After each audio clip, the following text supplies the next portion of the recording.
selalu berusaha menyimpan sesuatu yang bisa membawa manfaat, baik untuk dirinya, untuk anak cucunya, maupun untuk keluarganya, untuk masa kini dan masa depannya. Kadang simpanan itu berbentuk uang, kadang berupa tanah, lain saat berbentuk pabrik, dan lain sebagainya. Sementara masa depan yang paling pasti adalah akhirat. Jika untuk masa depan dunia kita rela memeras keringat, membanting tulang, pergi pagi dan pulang petang, menyimpan uang, menyimpan tanah, menyimpan pabrik, pernahkah kita merenung jika satu saat kiamat datang, kita dibangkitkan dari kubur masing-masing, berdiri di padang mahsyar untuk mempertanggungjawabkan seluruh kegiatan hidup kita di dunia ini, lalu kita akan menuju ke alam akhirat. Sudahkah kita mempunyai simpanan untuk akhirat kita? Pada pertemuan kali ini saya ingin menyampaikan sebuah hadis di mana Rasulullah sallallahu alaihi wasallam bersabda, "Arba'un min kanzil jannah." Simpanan sorga ada 4 macam. Yang pertama, ikhfa'us sadaqah, menyembunyikan sedekah. Saudara-saudara kaum muslimin, sebagaimana yang kita maklum bahwa Allah Subhanahu wa taala melebihkan sebagian rezeki dari kita terhadap yang lain. Ada yang kaya, ada yang setengah kaya, ada yang miskin, ada yang setengah miskin, dan selanjutnya. Ada yang gajinya kecil tapi penghasilannya gede. Ada yang penghasilannya gede tapi nggak punya gaji. Ada juga yang memang gajinya gede dan penghasilannya gede. Kelebihan rezeki merupakan sunnatullah dan tidak harus membuat kita merasa lebih dari yang lain. Bahkan sebaliknya, kelebihan itu harus membuat kita ringan tangan untuk menolong mereka yang memang memerlukan pertolongan. Kalau saudara diberikan ilmu, maka pertanyaan akhirat cuma satu: ilmumu kau amalkan untuk apa? Kalau saudara diberikan umur yang panjang, pengadilan akhirat juga bertanya satu: umurmu kau habiskan di mana? Tapi kalau saudara diberikan harta, pengadilan akhirat akan bertanya dua: hartamu kau dapat dari mana? Kau belanjakan kemana? Dari mananya ditanya dan kemananya juga ditanya. Oleh karena kita akan dimintakan pertanggungan jawab, maka amanah yang bernama harta ini harus kita gunakan dengan sebaik-baiknya. Ada penggunaan yang merupakan kewajiban, itu zakat namanya. Ada penggunaan yang sewaktu-waktu, itu infak namanya. Ada yang lebih sewaktu-waktu lagi, dan itu sedekah namanya. Zakat dia terikat oleh haul dan nisab, oleh putaran batas waktu dan ukuran dari harta itu sendiri.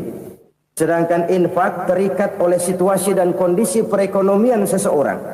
Sedangkan sedekah tidak terikat dengan apapun. Dalam kondisi seperti apapun kita bisa melakukan sedekah dengan yang terkecil sekalipun. Sampai-sampai Rasulullah sallallahu alaihi wasallam mengajarkan, la tahqiranna minal ma'rufi syai'an walau an talqa akhaka biwajhin talik. Atau ada hadis, tabassumuka fi wajhi akhika laka sedekah. Senyumanmu kepada temanmu adalah sedekah. Jadi untuk melakukan sedekah tidak harus dalam berbentuk uang. Dengan ilmu kita bisa sedekah, dengan tenaga kita bisa bersedekah, dengan pikiran kita bisa bersedekah, bahkan senyum kepada teman itu pun sedekah. Jadi kalau sedekah dengan uang memang belum punya uang, nyengir aja banyakin. Itu asal pada tempatnya, jangan lalu ketemu tiang listrik cengengesan. Tentu tidak pada tempatnya dan tidak wajar. Nah, sedekah yang paling dicintai Allah adalah sedekah yang disembunyikan. Artinya, jauh dari sifat riya. Kan kadang-kadang ada orang sedekah itu disebutkan namanya, apa tidak bagus? Kalau memang niatnya ikhlas, ya bagus-bagus saja untuk memberikan sugesti kepada yang lain. Di Fulan bin Fulan nyumbang sekian, diumumkan. Boleh kalau niatnya untuk memberikan rangsangan kepada yang lain supaya dia menyumbang lebih besar dari orang tadi. Tapi kalau itu mendatangkan riya, maka sedekah yang paling dicintai Allah adalah sedekah yang disembunyikan. Tangan kiri saja tidak tahu apa yang diberikan oleh tangan kanan. Sedekah yang dilakukan dengan ikhlas akan merupakan perbendaharaan surga, tersembunyi dari pandangan orang lain, tidak seorang pun tahu. Karena memang sikap yang baik adalah melupakan kebaikan dan mengingat kesalahan. Itu salah satu ciri orang bahagia. Orang yang selalu mengingat kesalahannya dan berusaha melupakan segala kebaikannya. Kalau dia akan berada kebaikan, dia tidak bisa ikut, dia merasa rugi karena dia merasa belum pernah berbuat baik. Tapi kalau akan melakukan kesalahan baru, dia ingat kesalahan yang sudah-sudah, sehingga terhalang baginya untuk melakukan satu kesalahan baru. Demikianlah saudara-saudara, bahwa Allah melebihkan rizki sebagian kita dari yang lain, agar terjadi tolong-menolong dalam kehidupan ini. Jadi kesenjangan yang nature, kesenjangan yang alami, itu sunnatullah. Ada yang kaya, ada yang miskin, ada yang kelas menengah. Nah, kenapa lalu sekarang kita berusaha mengentaskan kemiskinan? Oleh karena adanya kesenjangan struktural. Kalau yang kaya bisa semakin kaya, kenapa yang miskin tidak bisa naik jadi ikut sedikit kaya? Sebab pada dasarnya Islam adalah agama yang sejak turunnya sudah berupaya memerangi kemiskinan. Bahkan dikatakan kemiskinan itu mendekatkan kepada kekufuran. Orang kalau miskin udah dekat banget sama kafir. Gampang menjadi kafir. Berapa banyak saudara-saudara kita yang oleh karena soal perut, oleh karena soal materi, terpaksa meninggalkan dan menanggalkan akidahnya. Menjual petunjuk yang diberikan Allah dengan kesenangan dunia yang cuma sebentar ini. Na'udzubillah, thumma na'udzubillah. Jadi makin kita sembunyikan satu sedekah, semakin banyak perbendaharaan kita di surga. Sedekah yang paling dicintai Allah adalah sedekah yang disembunyikan. Malahan ada seorang sufi, dia punya kebiasaan kalau pergi sholat Jumat dia bawa uang, itu uang dia taruh di bawah tikar masjid. Dia niat sedekah kepada siapa saja yang nemuin itu duit. Maksudnya apa? Supaya yang nemuin nggak tahu siapa yang punya duit. Demikian dia saking ingin menyembunyikan sedekahnya. Karena sifat riya itu bisa memakan amal kita sendiri. Riya itu termasuk menyebut-nyebut kebaikan kita. Orang yang suka nepuk dada, sedikit-sedikit ngitungnya kalau nggak gua. Tuh kalau nggak gua tuh. Tuh yang belas itu kalau nggak gua, kalau nggak gua. Iya kalau nggak lu kenapa emang? Orang yang suka menepuk jasad. Tuh, biasanya memang begitu saudara-saudara. Kalau perang lagi berkecamuk, orang nggak sempat ngaku jadi pahlawan. Tapi begitu perang selesai, yang kagak kenal bedil ngaku pahlawan, mas. Itu sesuatu yang biasa. Oleh karenanya, orang-orang yang ikhlas dalam bersedekah, disembunyikannya sedekah itu, Allah cinta betul. Malahan ada hadis memberikan jaminan, inna sedaqatal mar'il muslimi tazidu fil umri wa tadfa'u mitatas su'i. Sesungguhnya sedekahnya seorang mukmin tazidu fil umri, bisa menambah umur panjang. Wa tadfa'u mitatas su'i, dan menyelamatkan manusia dari mati secara su'ul khatimah. Jadi siapa yang kepengen panjang umur, banyaklah sedekah. Yang bosan hidup, pelit terus. Sedekah menambah panjang umur dan menyelamatkan manusia dari mati secara su'ul khatimah. Pak, katanya umur itu nggak bisa ditambah, nggak bisa dikurangin. Kapan? Kalau ajal sudah datang. Wa idza jaa ajaluhum la yastakhiruna sa'atan wa la yastaqdimun. Kalau ajal datang tidak bisa dimajukan, tidak bisa dimundurkan. Itu kalau ajal sudah datang. Tidak bisa lagi umur ditambah dikurangi, sudah datang. Tapi kalau belum datang, itu kan haknya Allah. Mau ditambah, mau dikurangi, hak prerogatif Allah. Sebagai pencipta manusia, Allah Maha Kuasa dan Maha Mampu. Sedekah ini menambah panjang umur dan menyelamatkan manusia dari mati secara su'ul khatimah. Orang mati kan sama ya, kondisinya mati, nggak nafas. Tapi hakikat mati kan lain-lain. Ada yang mati itu husnul khatimah, baik akhirnya. Misalnya lagi ngaji mati, lagi sholat mati, lagi sedekah mati. Ini yang dinamakan dengan husnul khatimah, baik di akhirnya.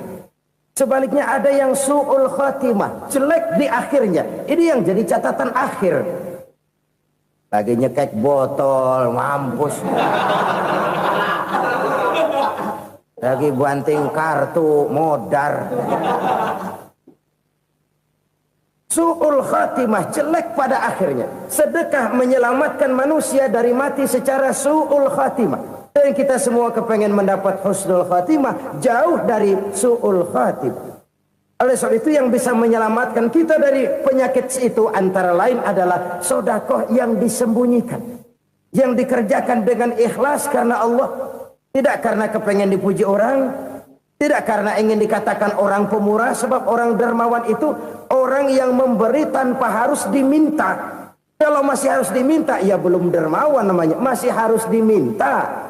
Kalau nggak diminta ya tulus, lolos, polos. Saudara-saudara kaum muslimin rahimakumullah. Harta adalah amanat dan akan kita pertanggungjawabkan. Allah melebihkan rizki sebagian kita dari yang lain agar kita saling tolong menolong, bantu membantu. Nabi janjikan siapa yang meringankan beban saudaranya muslim di dunia, Allah akan meringankan bebannya di akhirat nanti. Sebuah jaminan dari baginda Nabi. Si orang yang kita bantu barangkali tidak bisa membalas, Allah yang akan membalas lewat jalan lain yang tidak pernah kita sangka-sangka. Ada orang tanya, Pak, ini ada orang nyumbang masjid sambil marah-marah, bagaimana? Saya bilang sumbangannya aja ambil, marahnya jangan.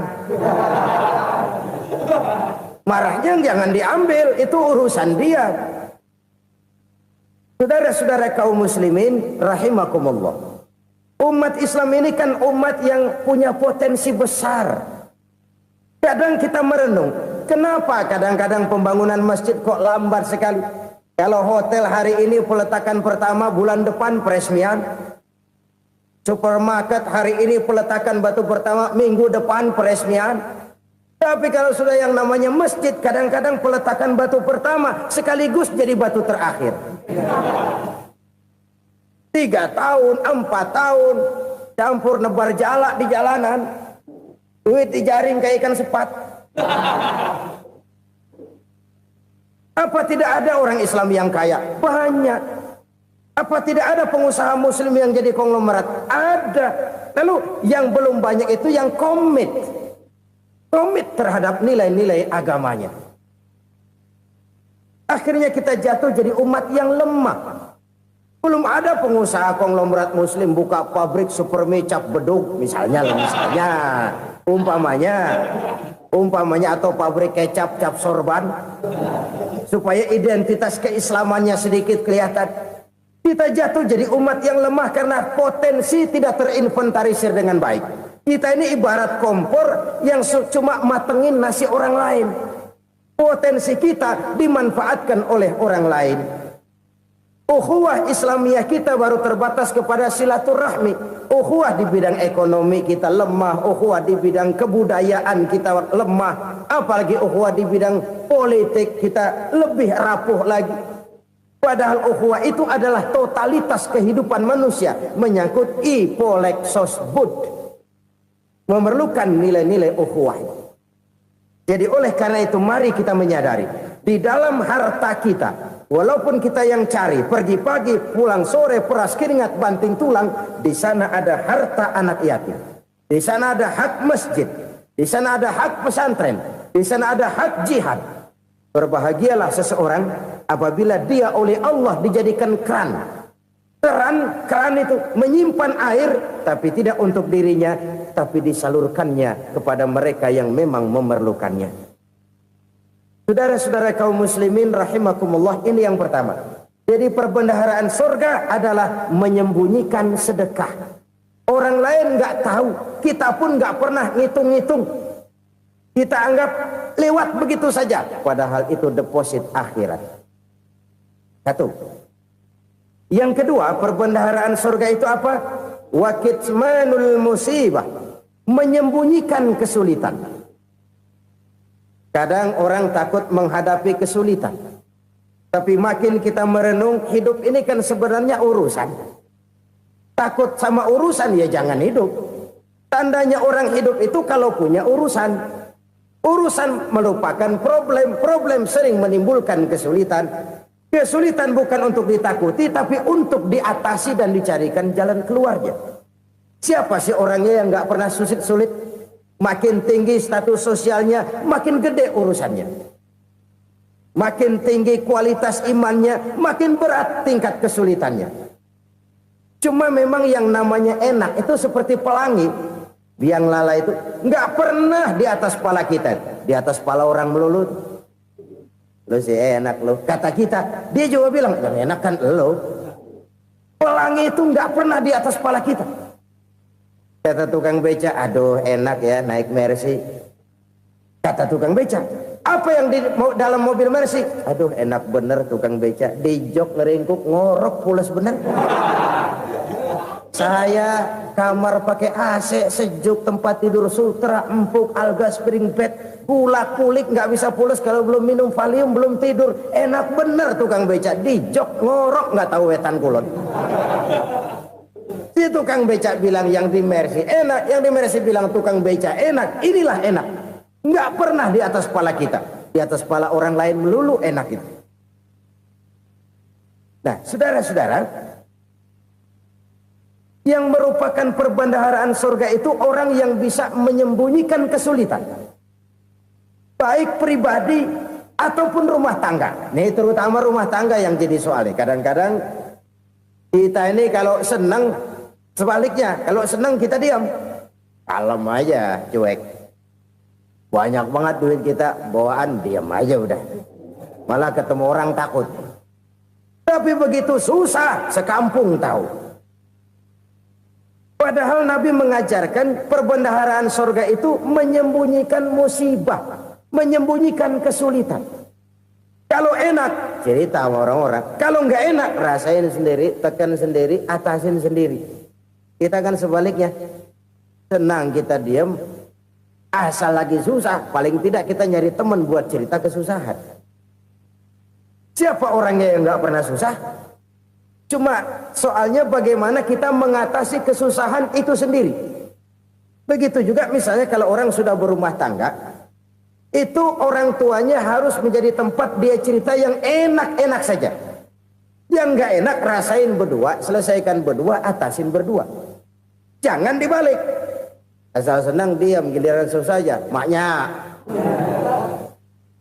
laporan. Terbalik.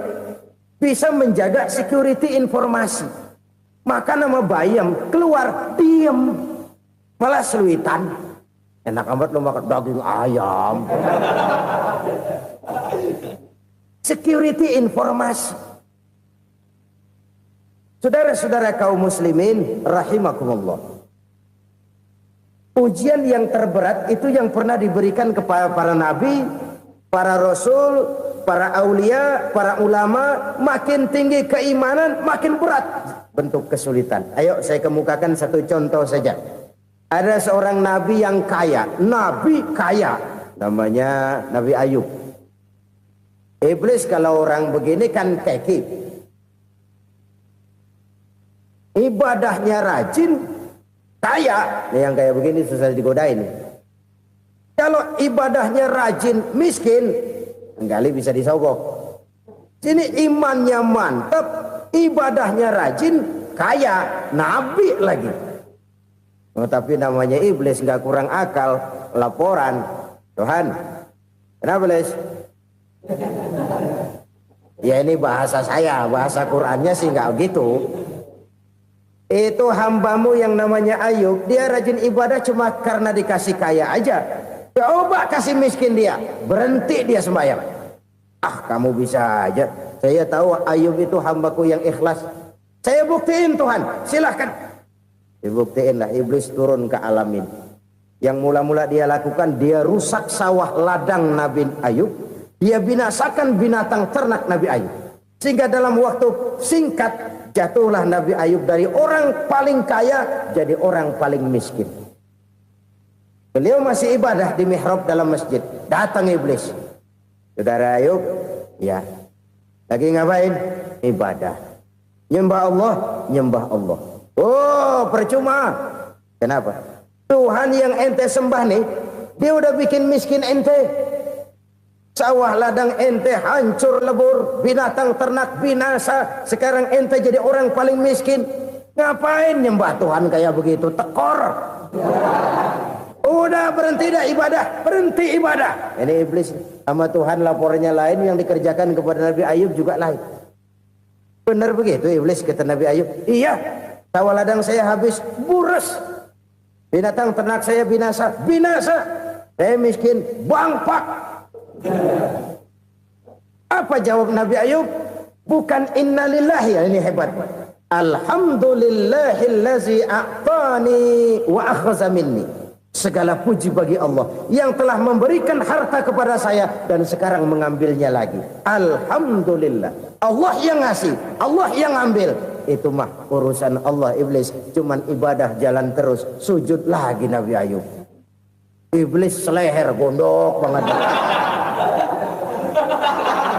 Dasar Nabi nggak mempan dia apa-apain. Miskin malah alhamdulillah. Allah yang ngasih, Allah yang ambil.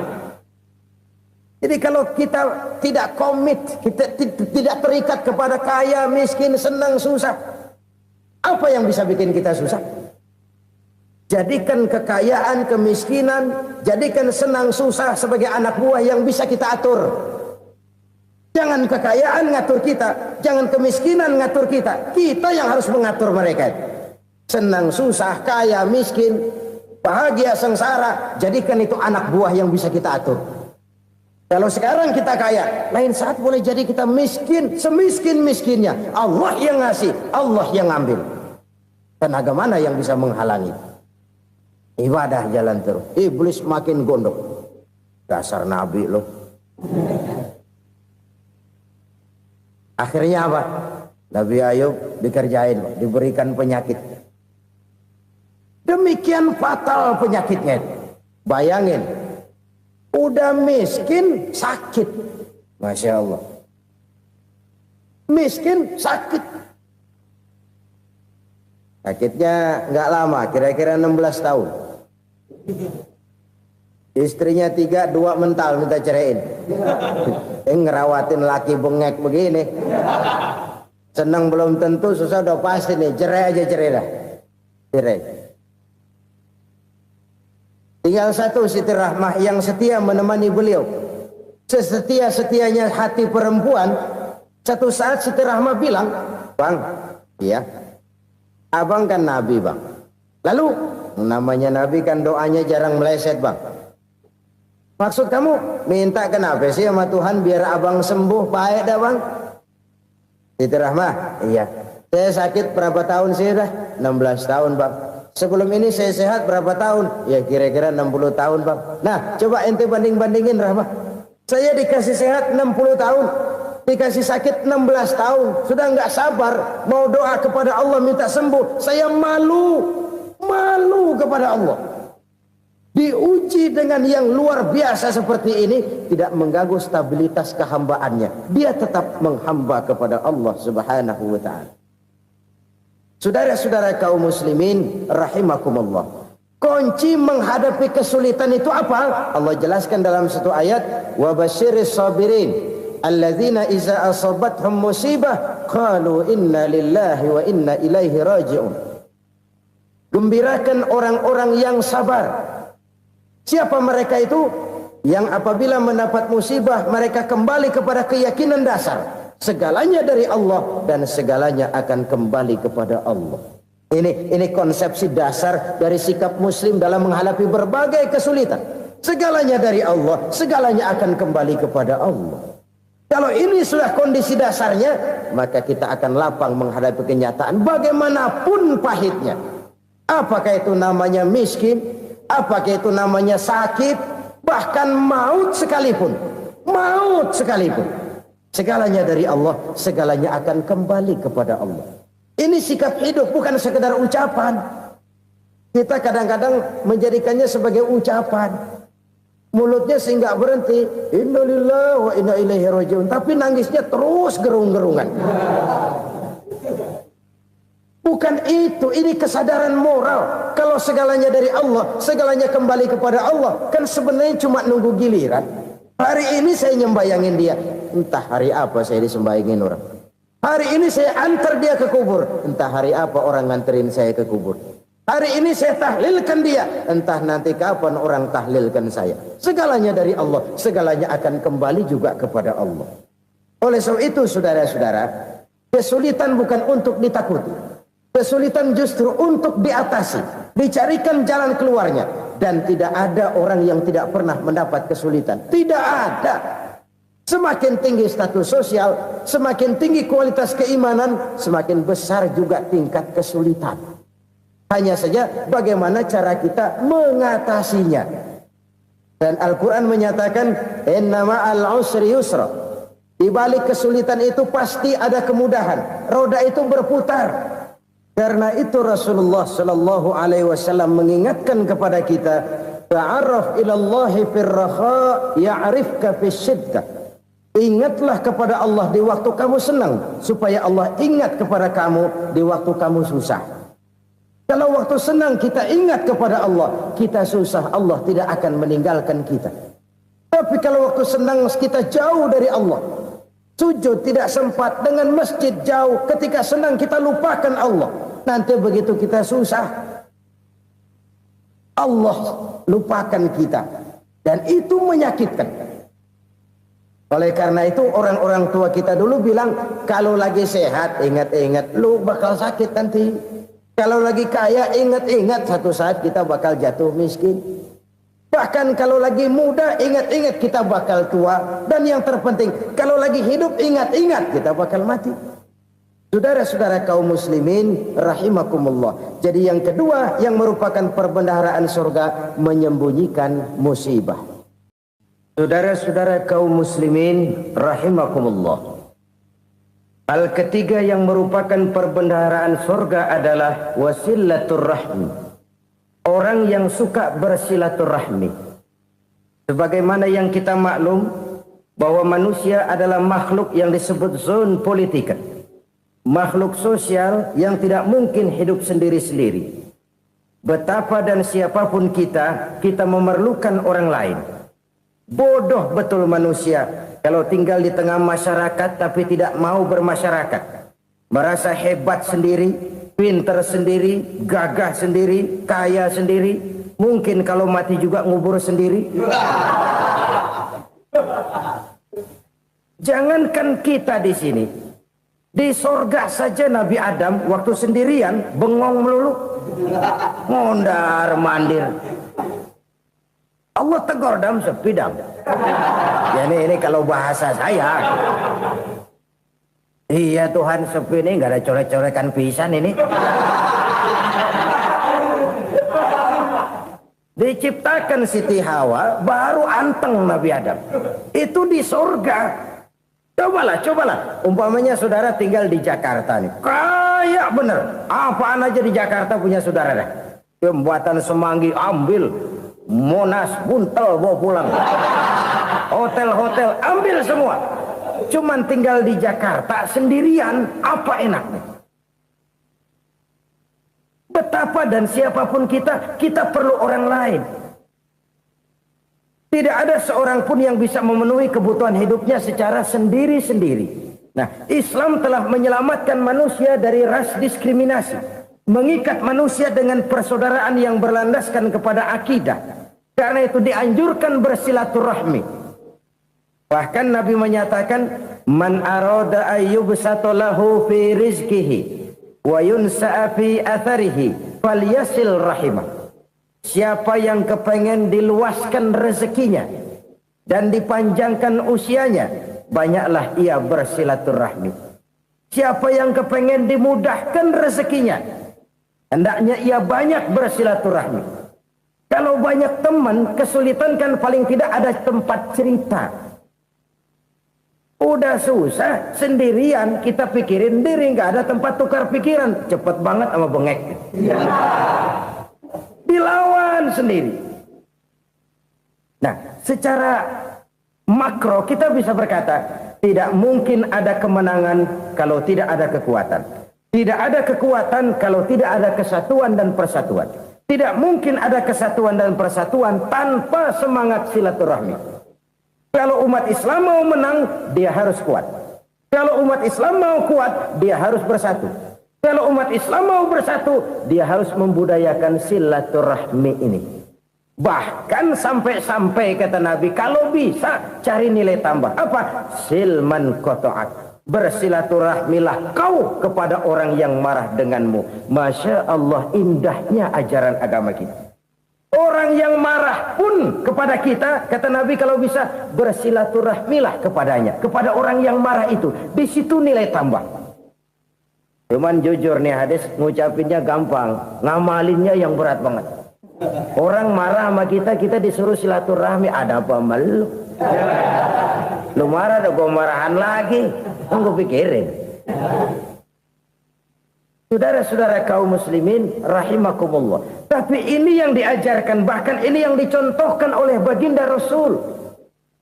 Bagaimana begitu mudah, misalnya satu saat Abu Jahal ini ngatur strategi bagaimana bikin Muhammad celaka. Dia gali lubang di depan tempat tidurnya. Dia tutupin daun korma. Terus dia panggil seseorang, ke sini. Kasih tahu Muhammad, pamannya sakit keras, minta ditengokin. Berangkat orang ini ke sana. Muhammad, labbaik. Pamanmu sakit keras, dia minta ditengokin. Baik, saya akan datang menjenguk beliau. Berangkatlah Nabi ke rumah Abu Jahal tanpa prasangka apapun. Abu Jahal udah pasang setil, selimut 3 rangkap setengah dipakai. Persis kayak orang meriang. Tapi sembari ngintip dari balik selimut.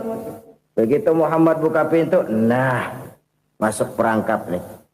Muhammad jalan menuju tempat pembaringan. Makin lama makin dekat, makin lama makin dekat. Makin dekat ke lubang yang dipasang oleh Abu Jahal itu. Dalam hati Abu Jahal, terus dah jatuh, mampus dah lo ini. Mampus lo hari ini nih. Apa yang terjadi? Malaikat Jibril datang. Muhammad, pamanmu cuma pura-pura sakit. Di depan tempat tidurnya ada lubang perangkap supaya kamu jatuh ke situ. Sudah, kamu pulang. Balik kanan Nabi. Sudah hampir jatuh ke lubang, balik kanan, pulang. Bayangin kecewanya Abu Jahal. Muhammad dikit lagi, Muhammad dikit lagi. Enggak paman, saya pulang aja. Emosi bangun dari tempat tidur, enggak sadar kalau lagi pura-pura sakit. Lompat ngejar Nabi, dia lupa dengan lubang yang dia gali. Serak, nyemplung sendiri ke dalam lubang.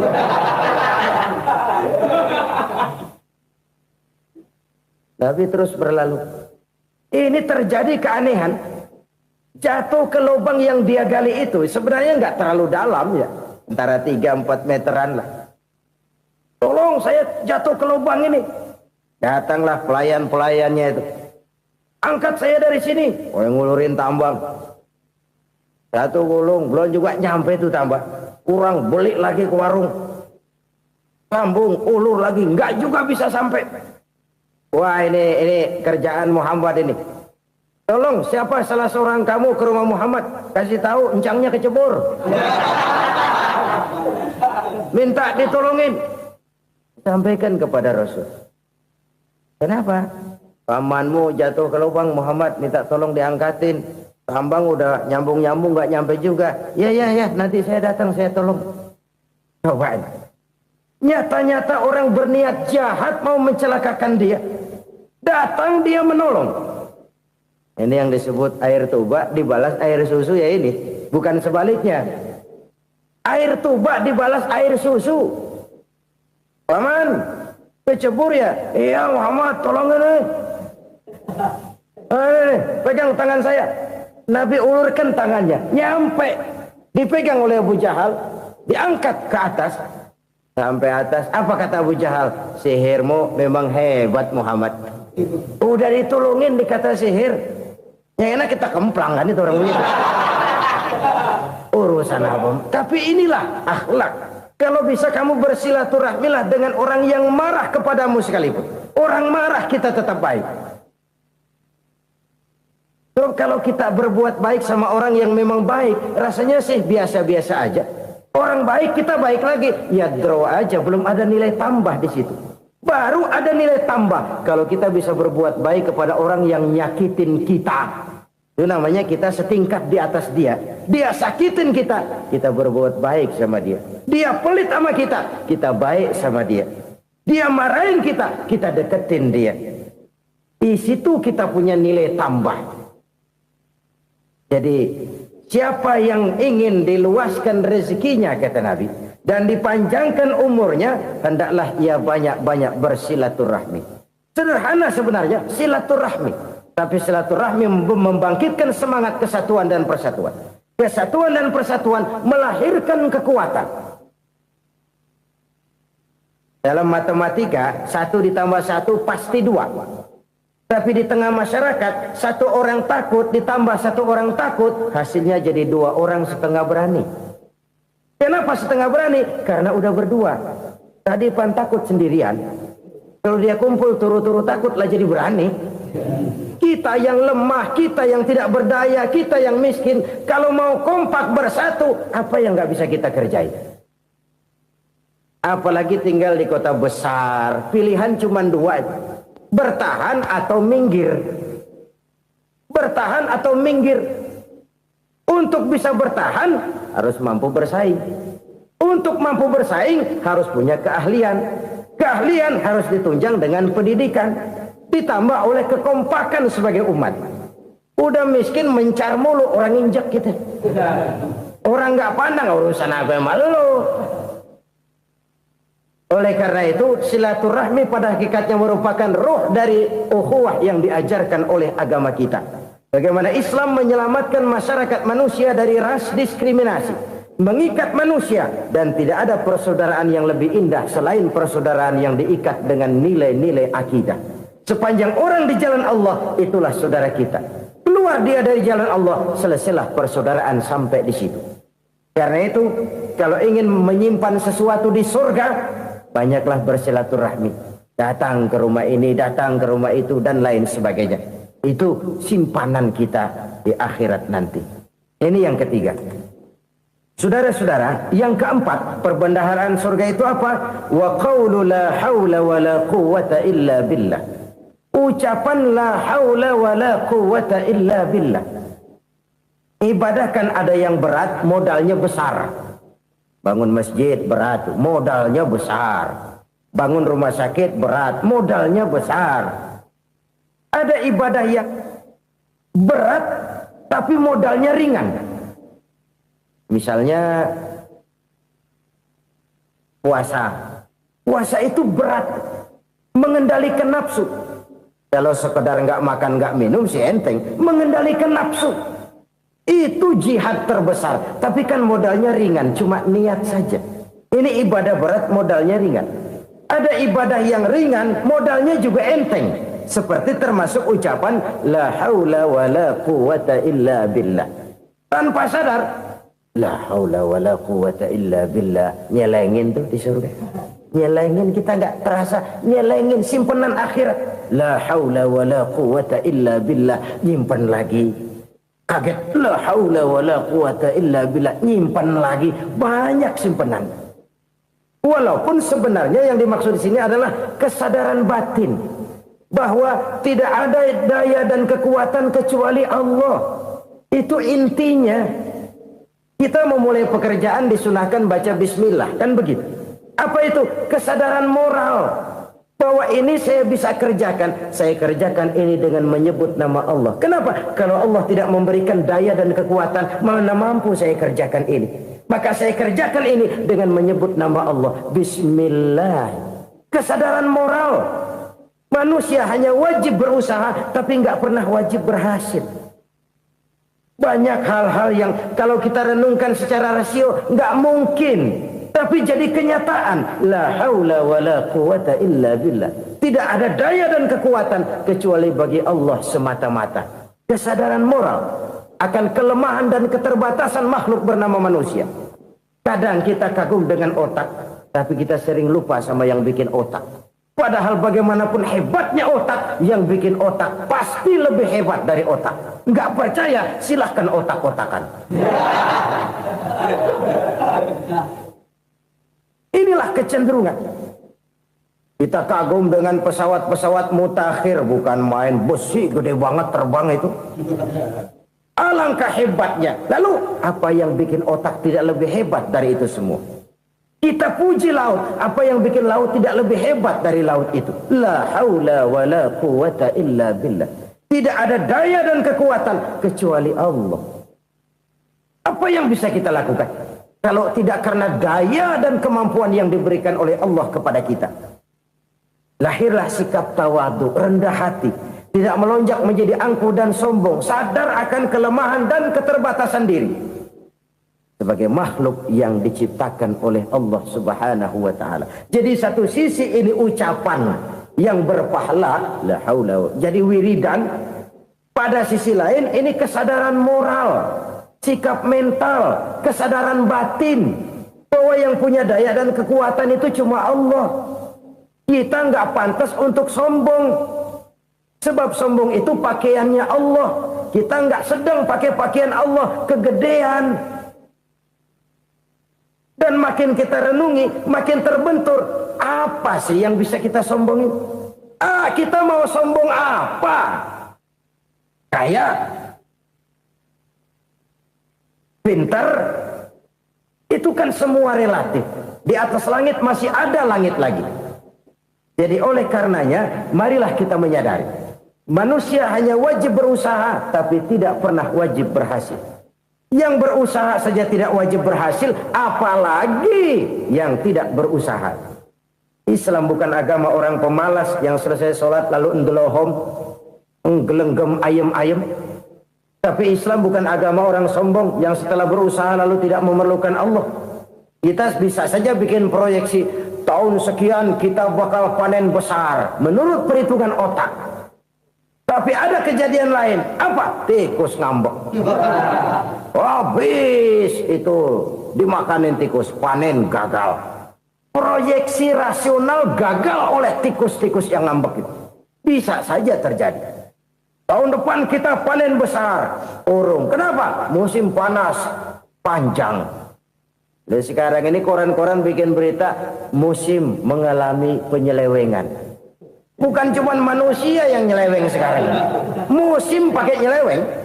Mestinya kan musim hujan udah selesai. Masih hujan-hujan juga. Musim. Nah sekarang kita boleh bikin proyeksi. Kita bakal panen besar. Tahu-tahu musim panas panjang. Sawah retak, air kering. Cari teknokrat yang paling botak. Suruh pendekin tuh musim panas. La haula wa la quwata illa billah. Inilah kesadaran moral. Saudara, saya teringat satu saat ada seorang konglomerat. Umurnya ya kira-kira 70-an. Satu saat dia ditanya oleh wartawan, "Pak, umur Bapak berapa sih?" "Ya paling 10 tahun." 10 tahun? 10 tahun? Anak Bapak berapa orang? Aduh. Satu saja? Satu. Harta Bapak berapa? Ya paling-paling bangsa 7 juta kali. 7 juta? Iya. Pak, kenapa Bapak bohongi saya? Bapak punya buku biografi. Koran-koran, majalah-majalah banyak memuat cerita riwayat hidup Bapak. Saya tahu umur Bapak 70. Kenapa bilang cuma 7 tahun? Saya tahu anak Bapak 8. Kenapa cuma bilang 1? Saya tahu harta bapak miliaran, mungkin triliunan, pabrik di mana-mana, bank di mana-mana. Kenapa bilang uang bapak cuma 7 juta? Nah, kata si konglomerat tadi, kamu benar nak, kamu benar. Umur saya kalau jumlahnya memang 70 nak. Cuman ingat-ingat saya, baru 7 tahun terakhir ini saya sujud. Baru 7 tahun terakhir ini saya berusaha dekat dengan Allah. Saya laksanakan perintahnya, saya jauhi larangannya. 7 tahun inilah rasanya yang ada nilainya di hadapan Allah. Yang 63 tahun matong, kelabu, kelem umur gue. Habis untuk maksiat, untuk munkarat. Maka ketika ditanya tadi, umur saya 7 tahun itu. Oh begitu Pak. Oh iya. Lalu anak Pak. Anak bapak kan 8. Kenapa bilang cuma 1? Nah, kalau jumlah hitungannya memang anak saya 8. Tapi dari 8 orang ini rasanya cuma 1 nih. Yang bakal jadi buah hati, belahan jantung. Pelanjut cerita, penerus sejarah. Bakal jadi anak soleh yang akan mendoakan saya. Cuma 1 rasanya anak saya ini yang bakal jadi buah hati saya. Besar-besaran saya. Yang akan mendoakan di kubur saya. Yang akan mendoakan di akhirat saya. Yang 7 orang mana, Masya Allah, yang atu tenggeng, yang atu nyekek botol nolo, yang atu nggak karu-karuan. Makanya saya bilang 1 anak saya yang akan bisa mendoakan saya. Oh begitu Pak. Iya. Nah harta Pak, harta bapak kan triliunan, pabrik bapak di mana-mana, uang bapak hampir di tiap bank-bank besar. Kenapa bilang cuma 7 juta? Betul kau nak. Harta saya kalau jumlahnya memang miliaran, triliunan mungkin. Tapi yang saya ingat baru 7 juta tuh yang saya belanjakan di jalan Allah. Saya nyumbang masjid, saya santuni yatim piatu, saya bantu pembangunan pesantren, saya bantu pembangunan rumah sakit Islam. Itu yang akan saya bawa pulang ke akhirat, yang 7 juta itu. Yang triliunan itu nanti akan diperebutkan oleh anak-anak saya sebagai waris saya. Jadi harta saya 7 juta itu yang bakal nemenin saya di akhirat. Yang akan saya bawa pulang jadi teman saya. Saudara-saudara kaum muslimin, jangan-jangan orang tua itu adalah kita-kita ini. Jangan-jangan kita-kita ini adalah orang tua itu. Jangan-jangan itu potret dari diri kita masing-masing. Dari sekian umur yang diberikan Allah, berapa tahun yang ada nilainya di hadapan Allah? Dari sekian anak-anak yang merupakan amanah, berapa yang akan mendoakan kita sebagai orang tuanya menjadi anak soleh? Dari sekian banyak harta yang diberikan Allah, berapa yang akan kita bawa pulang menghadapnya nanti, yang kita belanjakan di jalan Allah? Ini sebuah potret kehidupan. Karena itu kita kembali kepada la haula wa la quwwata illa billah. Kita wajib berusaha, kita wajib berikhtiar. Selebihnya, segala daya dan kekuatan hanya milik Allah saja semata-mata. Satu kesadaran batin dari setiap pribadi muslim. Setelah ia berusaha dan berikhtiar, ia menyerahkannya kepada Allah Subhanahu wa ta'ala. Jadi, satu sisi ini merupakan wiridan ucapan yang mengandung pahala. Pada sisi lain, ini merupakan sikap batin dari seorang muslim di dalam ia menghadapi realitas kehidupan ini. Saudara-saudara kaum muslimin, rahimakumullah. Kalau ini kita jadikan satu basis kehidupan, maka ini akan menyelamatkan manusia dari kemungkinan tergelincir menjadi orang yang lupa diri dan lupa darat. Sebab itu Imamul Ghazali berpesan, jadidis safinah fa innal bahra amiq wa khuziz zad fa inna safara ba'id wa khaffifil hamla fa innal hamla sadid. Perbarui selalu kapalmu karena lautan sangat dalam. Bawa bekal yang banyak karena perjalanan ini sangat jauh. Ringankan beban karena kebanyakan beban akan menyakitkan. Alangkah indah kalimat ini, alangkah dalam makna yang terkandung di sana. Perbarui selalu kapalmu karena lautan sangat dalam. Apa artinya ini? Jaga mentalmu baik-baik.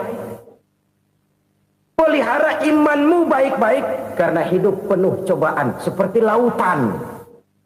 Kita kalau berlayar di lautan kan kadang-kadang tenang, angin bertiup sepoi-sepoi basah. Jika malam datang bintang gemintang bertabur menghias cakrawala.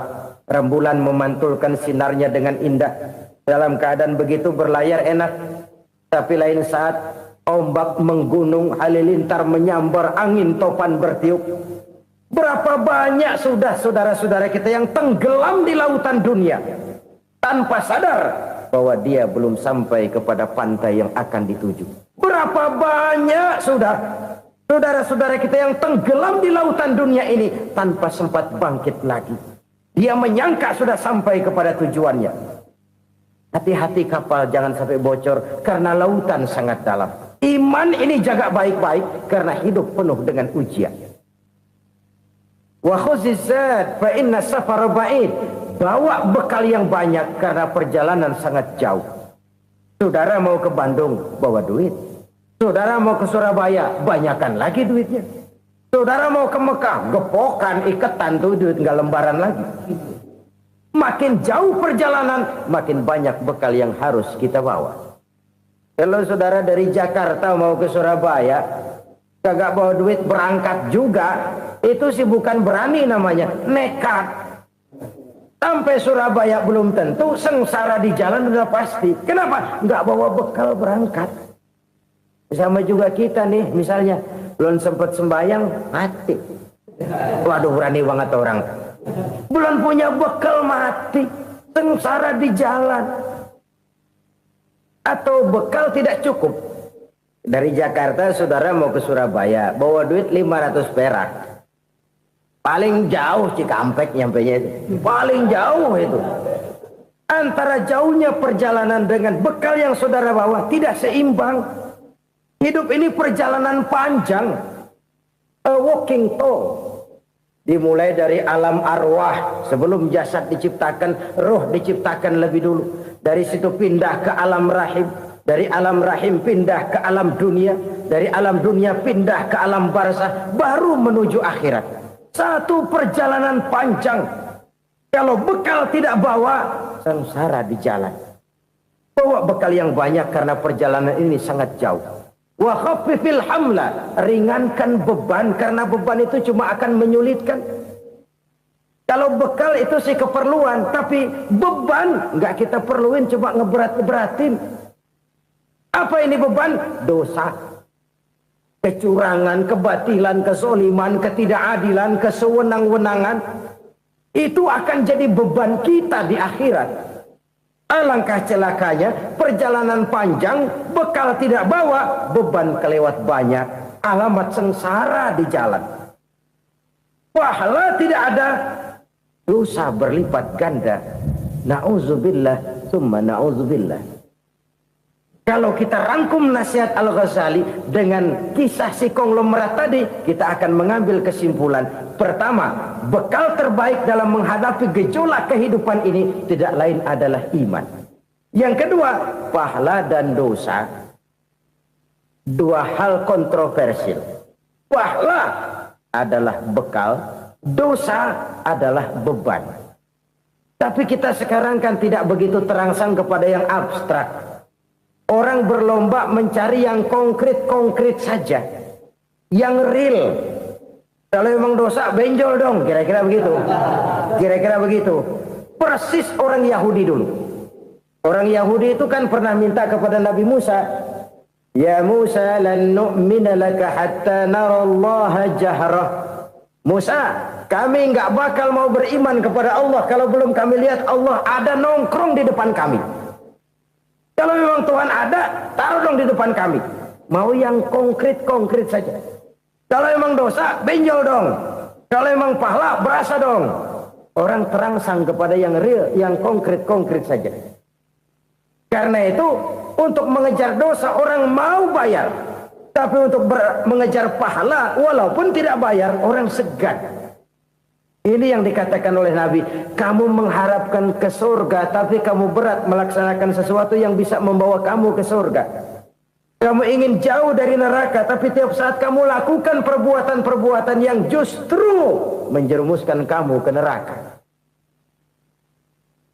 Idda'aitum an-najata minan nar wa ramaitum fiha anfusakum. Kamu ingin selamat dari neraka, tapi kamu lemparkan diri kamu ke neraka. Kamu ingin masuk surga, tapi berat sekali kamu melakukan perbuatan-perbuatan yang bisa menyampaikan kamu di surga. Saudara-saudara kaum muslimin rahimakumullah. Jadi hal keempat yang merupakan perbendaharaan surga adalah la haula wa la quwata illa billah. Satu sisi ini merupakan ucapan yang memperberat timbangan akhirat. Pada sisi lain ini merupakan sikap hidup seorang muslim. Kesadaran batin yang sangat dalam bahwa tidak ada daya dan kekuatan kecuali Allah. Dan itu kita simbolkan pada saat memulai pekerjaan dengan Bismillah. Dengan menyebut nama Allah. Satu kesadaran moral. Saya hanya bisa melakukan ini karena diberikan daya dan kekuatan oleh Allah.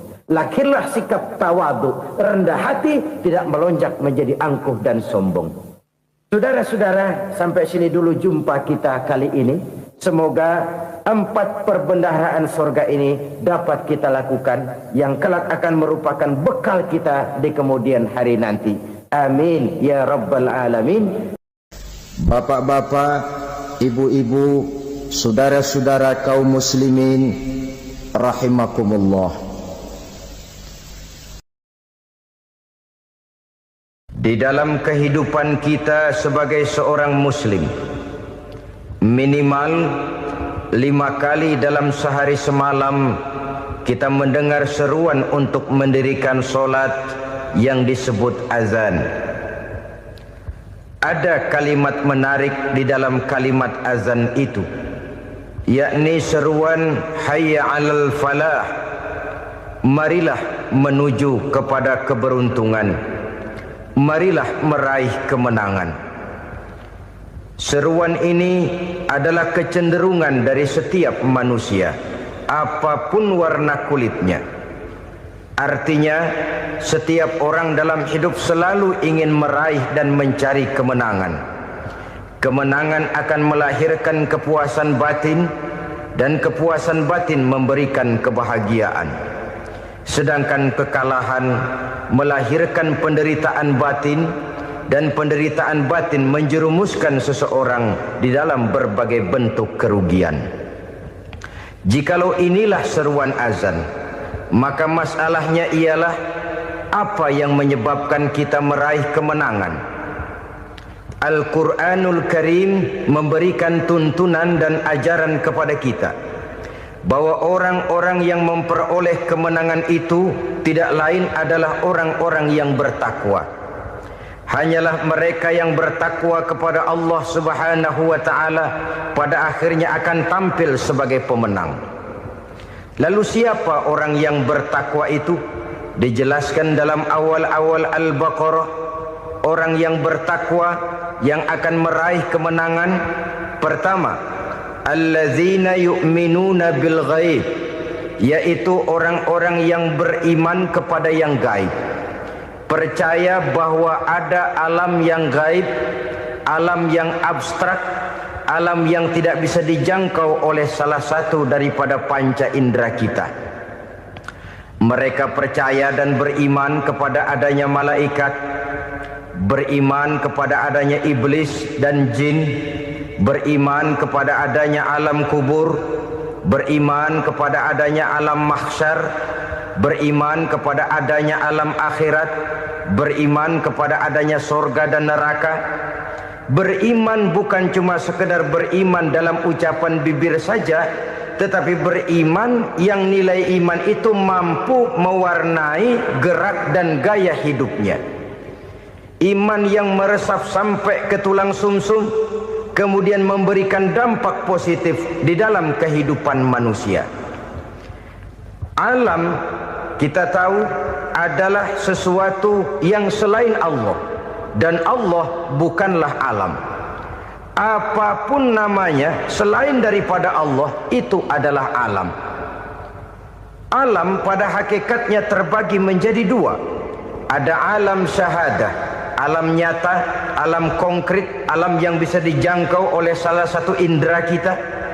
Kemudian ada alam ghaib, alam yang tidak bisa dijangkau oleh panca indera kita, alam metafisika, alam abstrak, alam yang wajib kita imani keberadaannya.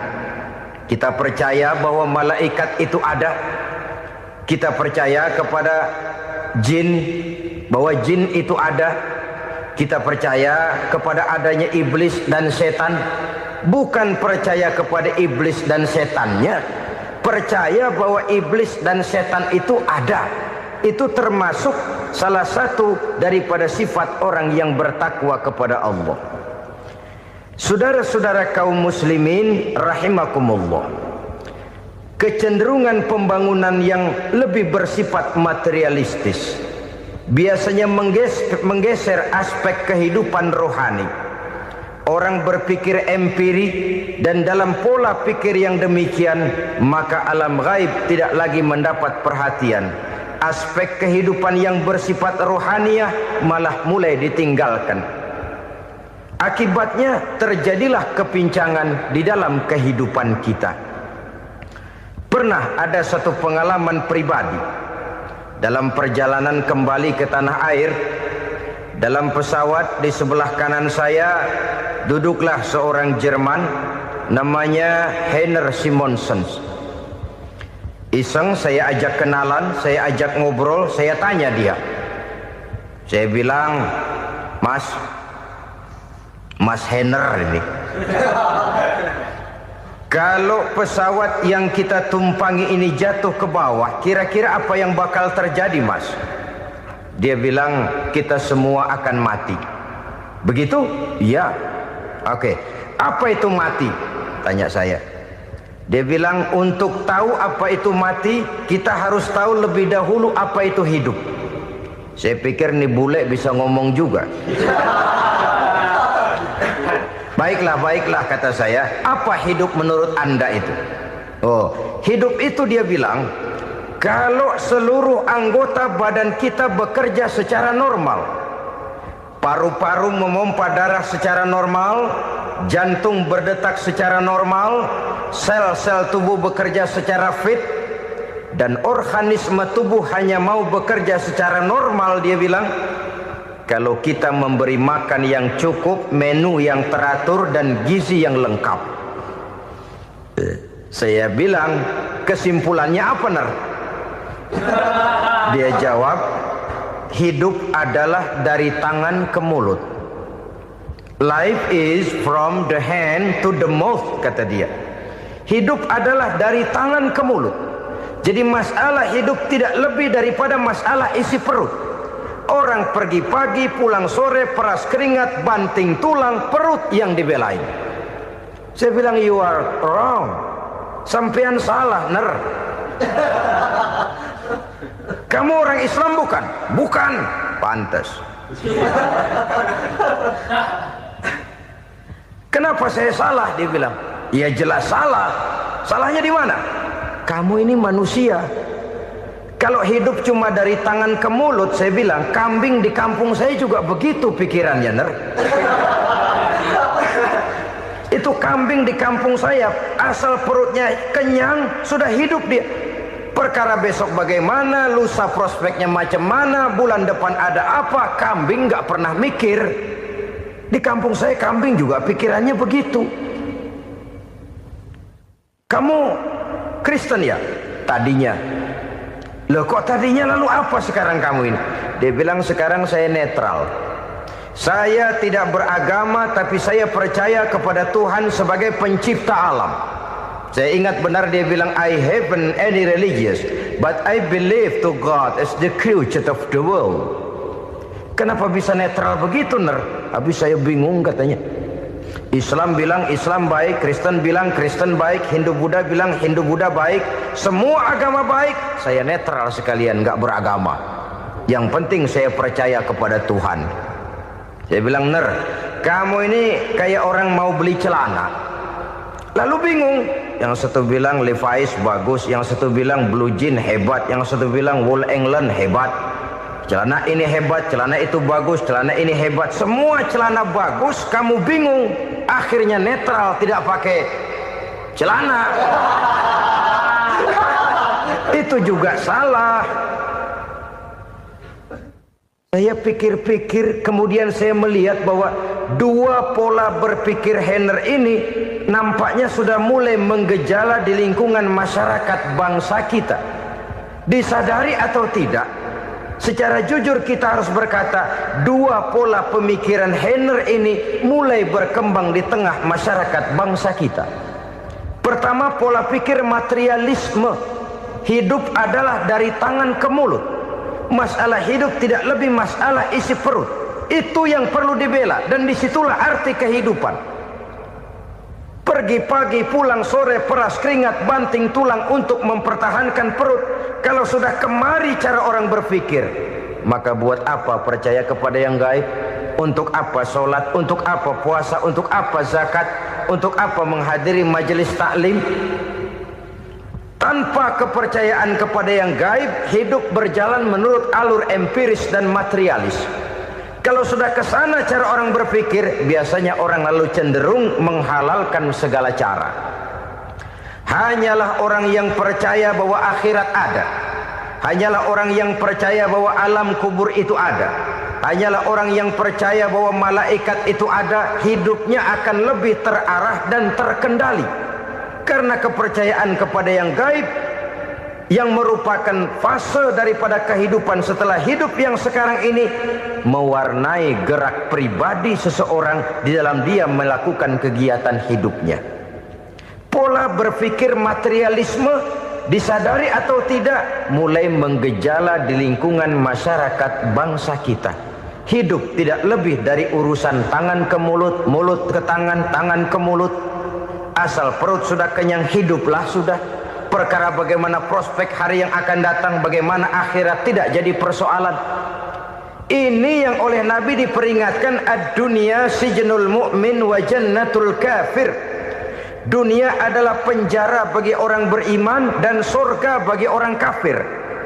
Dulu di zaman Belanda hadis ini pernah disalah tafsirkan, disalah artikan, digunakan sebagai senjata untuk mengkebiri dan membuat impoten umat Islam. Sudahlah umat Islam gak usah macam-macam, kata Belanda. Dunia ini kan penjara buat orang Islam, surga buat orang kafir. Di penjara jangan bertingkah.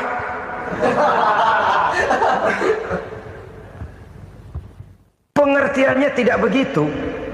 Dunia adalah penjara bagi orang mukmin. Artinya dalam kehidupan dunia seorang mukmin tidak bebas memperturutkan hawa nafsunya. Di penjara hawa nafsunya itu. Sebaliknya, surga bagi orang-orang kafir. Buat orang kafir, surgalah dunia ini. Mereka bebas memperturutkan hawa nafsunya. Dilarang tidak terlarang, dicegah pun tidak tercegah. Mereka hidup menurut alur bisikan nafsu mereka sendiri. Kemudian bila ajal datang, maut merenggut nyawa, selesailah surganya sampai di situ. Maka bagi orang-orang yang tidak percaya kepada adanya akhirat, kepada adanya alam gaib, surganya sebatas umurnya. Sekali lagi, surganya sebatas umurnya. Bila umur selesai, ajal pun datang merenggut nyawa, selesailah sudah surganya sampai di situ. Alangkah pendeknya perjalanan orang-orang yang tidak percaya kepada alam gaib ini. Bagi kita mukmin, jikalau kita mampu memenjarakan hawa nafsu, kita bisa bahagia di dunia ini. Dan Islam memang tidak menyuruh kita sengsara di dunia. Raih dunia, kejar dunia, gapai dunia sebagai alat untuk mencapai kebahagiaan di akhirat nanti. Hidup adalah satu perjalanan panjang yang terbentang sejak kita terlahir dari alam rahim sampai kepada alam akhirat nanti. Andai kata kita gagal meraih kebahagiaan di dunia, toh kita masih punya akhirat. Tapi jangan jadi dalil yang melemahkan semangat. Biarin dah kita di dunia kebelangsak, yang penting akhirat. Akhirnya dunia benar-benar kebelangsak. Bagaimana dunia ini bisa kita raih, dan bagaimana meraih dunia untuk menunjang kepentingan akhirat nanti. Yang kedua, dari pikiran Heiner yang saya lihat menggejala di lingkungan masyarakat bangsa kita, timbulnya manusia-manusia netral. Seolah-olah Tuhan yes, agama no. Sama Tuhan percaya, agama ogah. Tuhan ngangguk, giliran agama godeng. Padahal hampir dalam setiap ayat dalam Quran, kata-kata amanu biasanya bergandeng dengan wa amilus shalihat. iman dan amal soleh. Ini sebagai isyarat Tuhan dan agama jangan pernah dipisah-pisah. Apabila kita bertuhan, maka kita harus beragama. Apabila kita beragama, maka agama itu harus bersumberkan dari Tuhan yang kita imani itu. Tidak mungkin kita pisah, Tuhan yes, agama no. Sama Tuhan percaya tapi agama bikin sendiri. Sembayangnya cukup bengong 2 jam madep ngulon.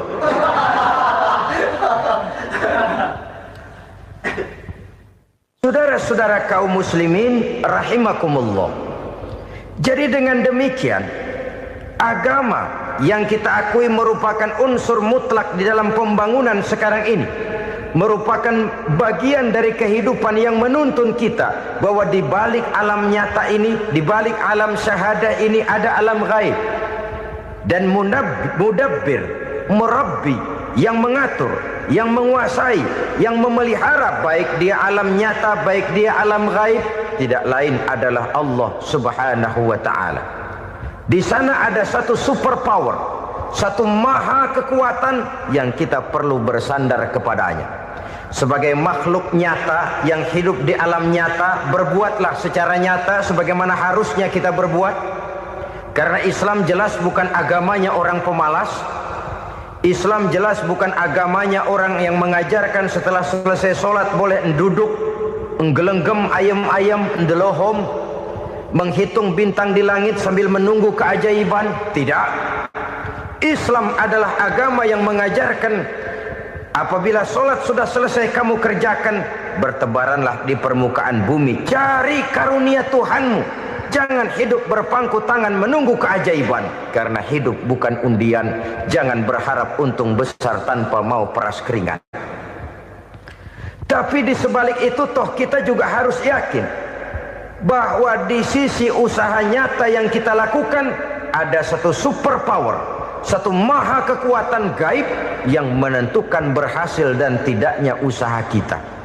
Kepercayaan kepada hal semacam inilah yang mendorong kita untuk mempunyai sandaran vertikal, agar jikalau usaha ini berhasil, kita tidak lupa diri dan lupa daratan.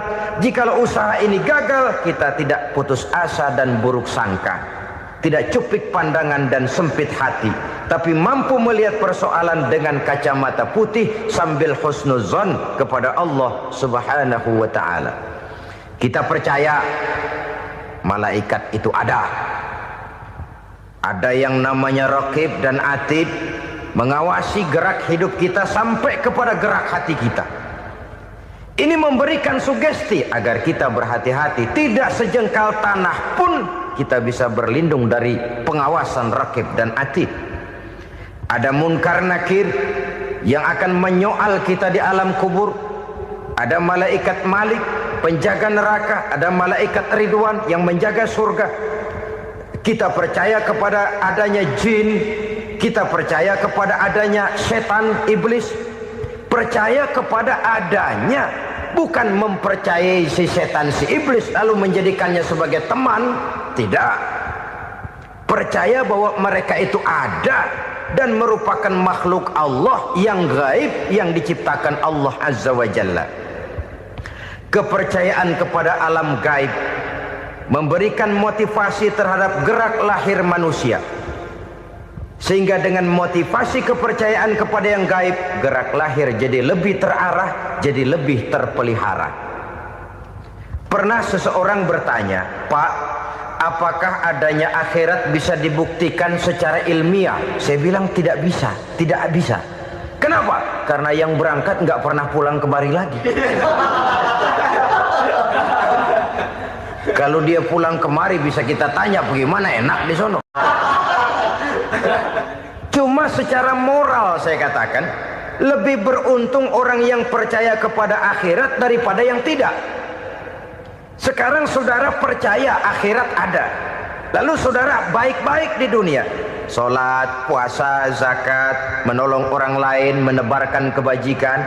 Saudara mati, andai kata akhirat tidak ada, toh dalam hidup saudara sudah berbuat baik. Paling tidak nama saudara akan dikenang sebagai orang baik.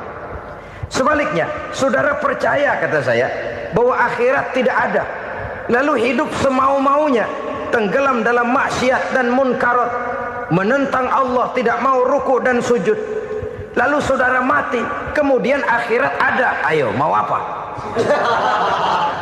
Bekal tidak punya. Jadi secara moral lebih beruntung orang yang percaya kepada adanya akhirat daripada yang tidak percaya. Dan itu alam gaib yang tidak bisa dibuktikan secara eksat. Jangankan untuk membuktikan seperti itu, dalam kehidupan sehari-hari saja yang kita rasakan tidak selalu berbentuk toh. Angin, bagaimana sih bentuknya angin? Kita tidak tahu. Merah, buktinya kalau dikerok merah. Yang merah itu kulit, yang kulit kita bukan anginnya. Sakit, rasa sakit itu ada, tapi bagaimana bentuk sakit kita nggak pernah tahu. Kalau kita makan cabai pedas, bagaimana bentuk pedas itu tidak ada, tapi rasa ada. Bentuk pedas hijau, cabenya bukan pedasnya. Tidak semua yang kita rasakan bisa kita gambarkan dalam bentuk yang konkret. Oleh karena itu, sekali lagi bahwa kepercayaan kepada alam yang gaib mampu memberikan satu sugesti yang menata kehidupan seseorang lebih lurus, lebih terarah, dan lebih terkendali.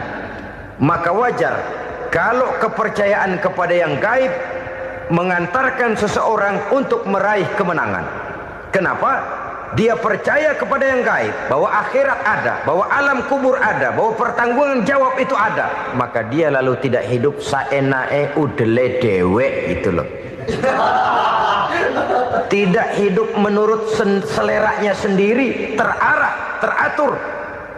Ini cirinya yang pertama. Orang bertakwa yang akan meraih kemenangan, mereka beriman, mereka percaya kepada yang gaib.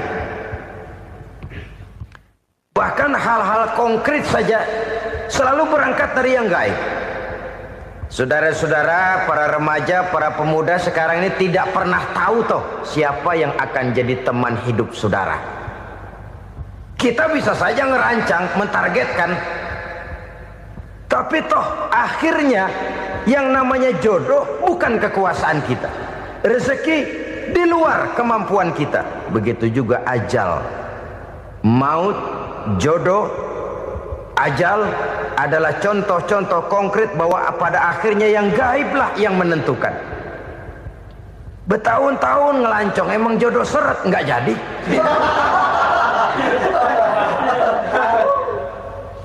Begitu kenal baru setengah malam nginep ditangkap hansip.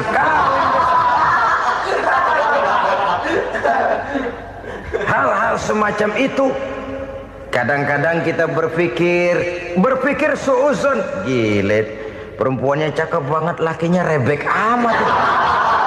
Memang begitulah jodohnya. Memang begitulah jodohnya. Saudara hadirin ma'asyiral muslimin yang saya hormati, jadi hal-hal yang konkret saja kita yakini sepenuhnya ditentukan oleh satu superpower yang gaib itu tadi. Dari sanalah segala ketentuan itu berangkat dan kesanalah segalanya akan kembali. Maka kepercayaan kepada yang gaib meluruskan gerak hidup seseorang dan itu akan mengantarkan dia kepada meraih kemenangan. Satu. Yang kedua, wa yuqimuna shalah. Orang bertakwa yang akan meraih kemenangan itu adalah orang-orang yang mendirikan sholat. Kenapa sholat mengantarkan orang untuk meraih kemenangan? Yang jelas, inna sholata tanha anil fahsya'i wal munkar.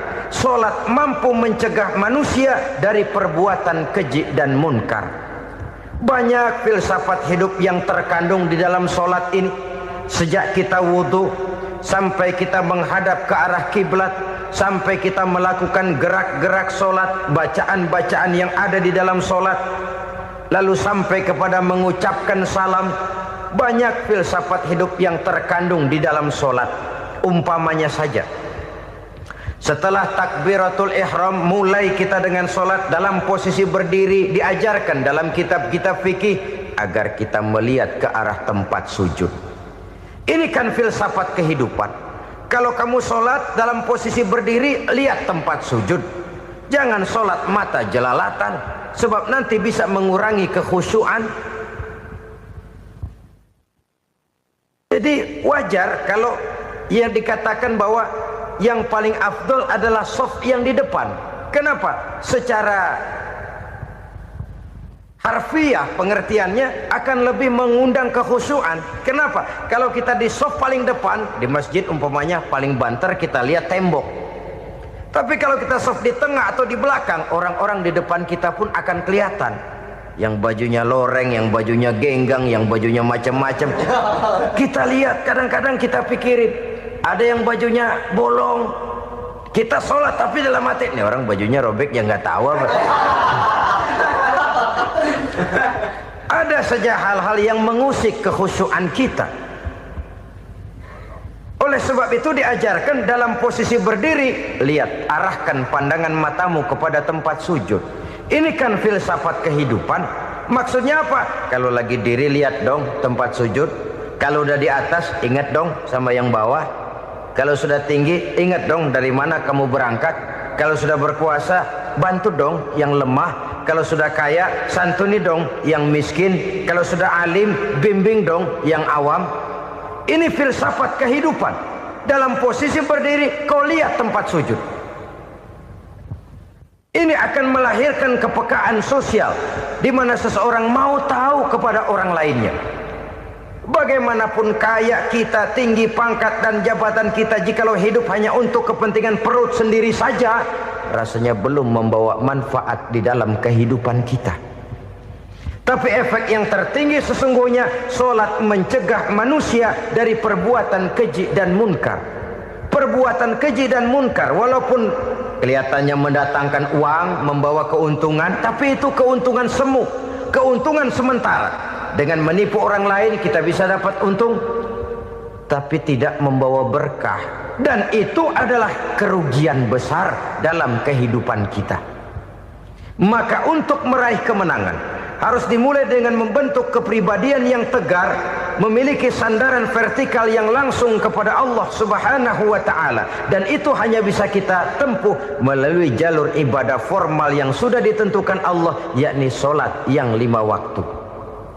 Untuk memperkuat itu ada sholat-sholat sunnah, rawatib, nawafil sebagai terminal-terminal kontrol cadangan untuk memelihara stabilitas temperatur batin di dalam kita berhubungan dengan zat yang maha gaib, yaitu Allah Subhanahu wa ta'ala. Orang sering bertanya, Pak, itu tetangga saya nggak sholat, duitnya nggak habis-habis, Pak. Nggak sholat tapi mobilnya tambah terus. Nggak sholat tapi usahanya makin maju. Tapi di sisi lain ada orang yang rajin sholat, rezekinya butak bener. Anaknya mana kurus, mana korengan. Saudara hadirin ma'asyiral muslimin rahimakumullah.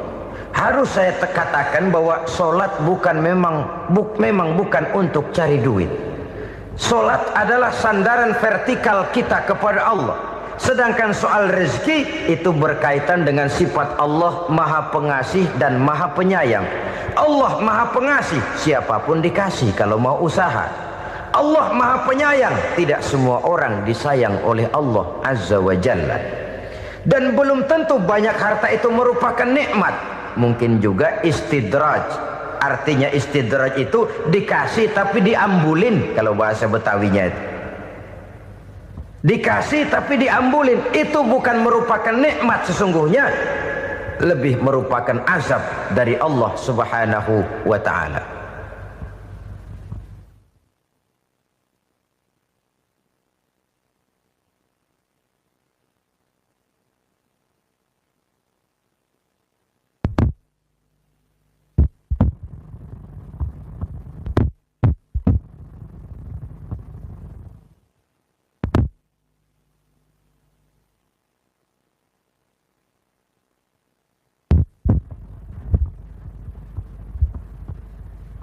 Agama mempunyai sistem sholat, dan kita umat Islam telah dituntun oleh Allah Subhanahu wa ta'ala yang wajibnya 5 kali dalam sehari semalam mendirikan sholat, dan itu tentu berada dalam jangkauan kemampuan manusia.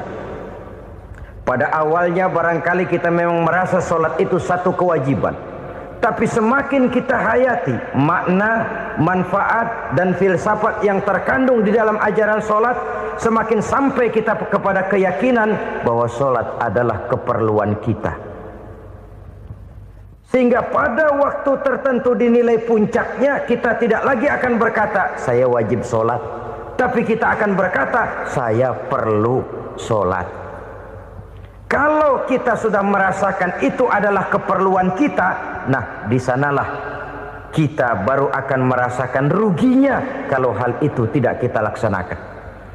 Sepanjang kita masih berkata saya wajib sholat, kita akan lebih merasakan dia sebagai beban ketimbang sebagai keperluan.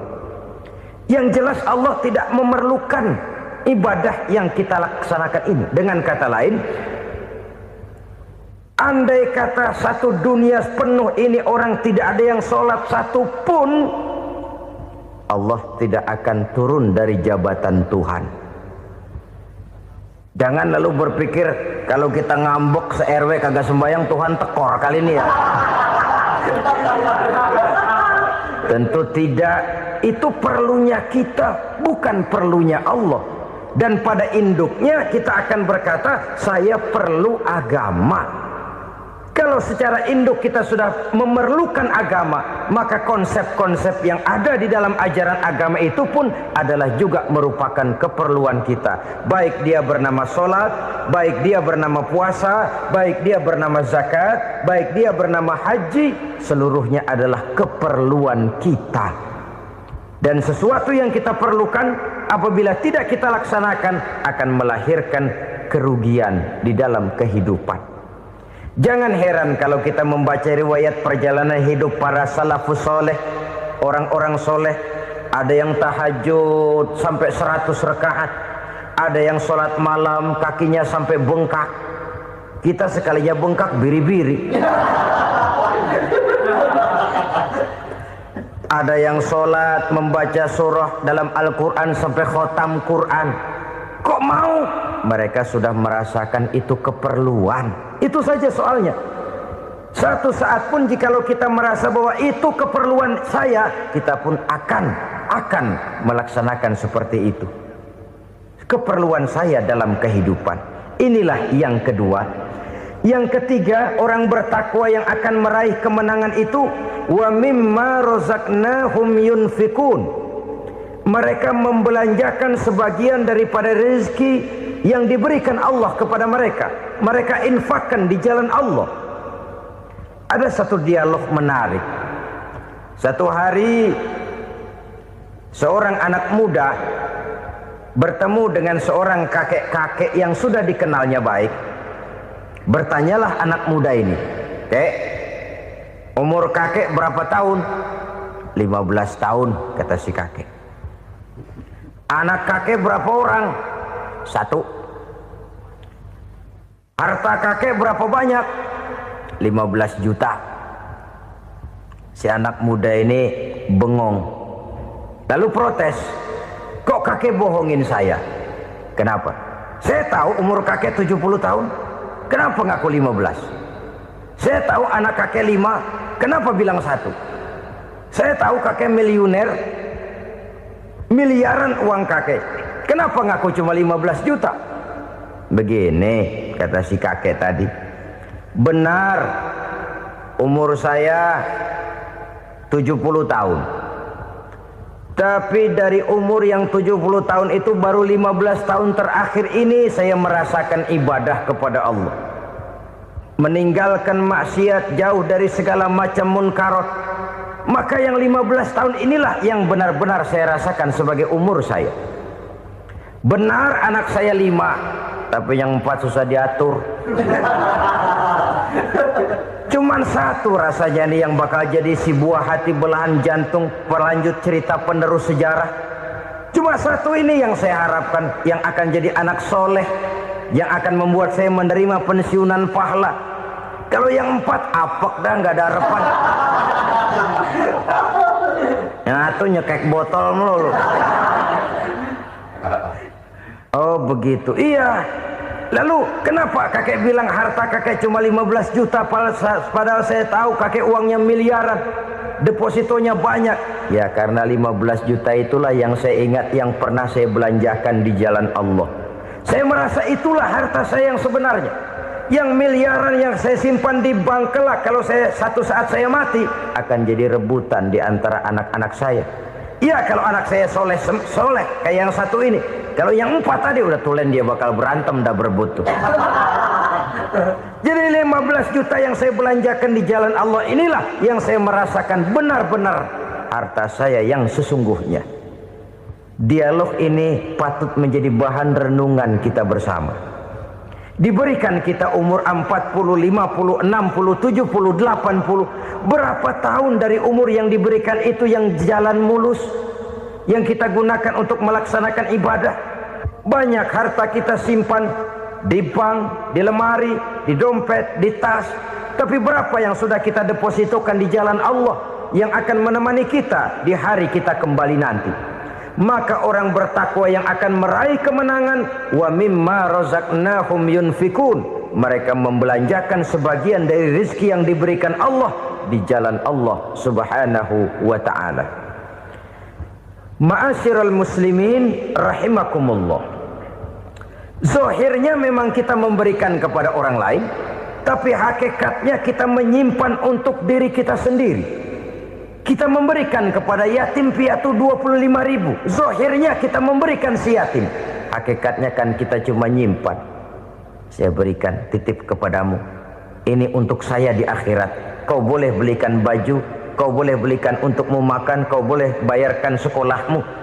Ini untuk saya. Hakikatnya kita nyumbang masjid 1 juta, zahirnya kita berikan kepada panitia masjid, tapi hakikatnya kan cuma titip 1 juta ya untuk saya di alam kubur nanti. Silakan kau boleh belikan semen, ini uang, belikan besi, belikan pasir. Saya cuma sekedar titip untuk kepentingan saya. Hakikatnya kita cuma sekedar menitip. Sebagaimanapun pada hakikatnya, apapun yang kita miliki dalam kehidupan kan cuma sekedar hak guna pakai, bukan hak milik mutlak. Harta kita, rumah kita, kendaraan kita, kebun kita, pabrik kita, hak guna pakai saja. Hak milik mutlak cuma untuk Allah subhanahu wa ta'ala. Saudara-saudara kaum muslimin rahimakumullah, ini yang ketiga. Kemudian yang keempat, orang-orang bertakwa yang akan meraih kemenangan, allazina yu'minuna bima unzila ilaika, mereka yang beriman, mereka yang percaya kepada apa yang telah diturunkan kepadamu Muhammad, ay Al-Quran, yakni Al-Quranul Karim. Setelah percaya kepada yang gaib, mendirikan solat, kemudian menginfakkan sebagian dari rezeki yang diberikan Allah, mereka juga lalu percaya kepada yang diturunkan terhadap Nabi, yaitu tidak lain Al-Quranul Karim. Sekali lagi di sini, percaya bukan hanya sekedar percaya saja, tetapi percaya lalu menjadikan Al-Quran itu sebagai pedoman hidup. Sebab memang Al-Quran itu adalah GBHM, garis-garis besar haluan muslim. Apa yang harus kita lakukan, apa yang harus tidak kita lakukan, bagaimana mestinya kita bertingkah laku dan berbuat, seluruhnya tercantum di dalam Al-Quranul Karim. Itu sebabnya ketika satu hari Aisyah ditanya bagaimana akhlak Rasul, beliau menjawab, kana Rasulullah sallallahu alaihi wasallam khuluquhul Quran. Akhlak daripada Rasulullah tidak lain adalah Al-Quran. Jawaban simpel ini memberikan gambaran bahwa keseluruhan daripada konsepsi Quran sudah diterjemahkan dalam kehidupan Rasulullah Sallallahu Alaihi Wasallam. Karena kita tahu akhlak adalah keseluruhan dari gerak hidup manusia. Sejak ia berpribadi, berumah tangga, bertetangga, bermasyarakat, sampai kepada berbangsa dan bernegara, Al-Quran tetap memberikan sentuhan nilainya. Oleh karenanya, orang-orang yang bertakwa adalah orang-orang yang menjadikan Al-Quran sebagai pedoman dalam kehidupannya. Dan kita yakini Al-Quran diturunkan kepada Nabi Muhammad bukan merupakan produk Nabi Muhammad. Isi dan redaksinya langsung dari Allah Subhanahu wa ta'ala. Kemudian cirinya yang kelima, orang bertakwa yang akan meraih kemenangan itu, wa ma unzila min qablika. Tidak hanya sekedar percaya kepada yang diturunkan terhadap Nabi Muhammad yaitu Al-Quran, mereka juga percaya kepada apa yang pernah diturunkan kepada para nabi, kepada para rasul sebelum Nabi Muhammad. Percaya kepada adanya suhuf, percaya kepada adanya Taurat, percaya kepada adanya Injil, percaya bahwa Allah dahulunya sudah menurunkan Taurat kepada Musa, percaya bahwa Allah sudah menurunkan Injil kepada Isa, percaya Injil ada, Taurat ada, diturunkan Allah untuk Isa dan Musa, tetapi tidak wajib mengamalkannya karena kita sudah diberikan Al-Quranul Karim. Ini yang perlu saya garis bawahi. Kita percaya Allah telah menurunkan Injil dahulu kepada Isa. Kita percaya bahwa Allah telah menurunkan Taurat dahulunya kepada Nabi Musa. Kadang-kadang ini dijadikan dalih, dikacaukan pengertiannya.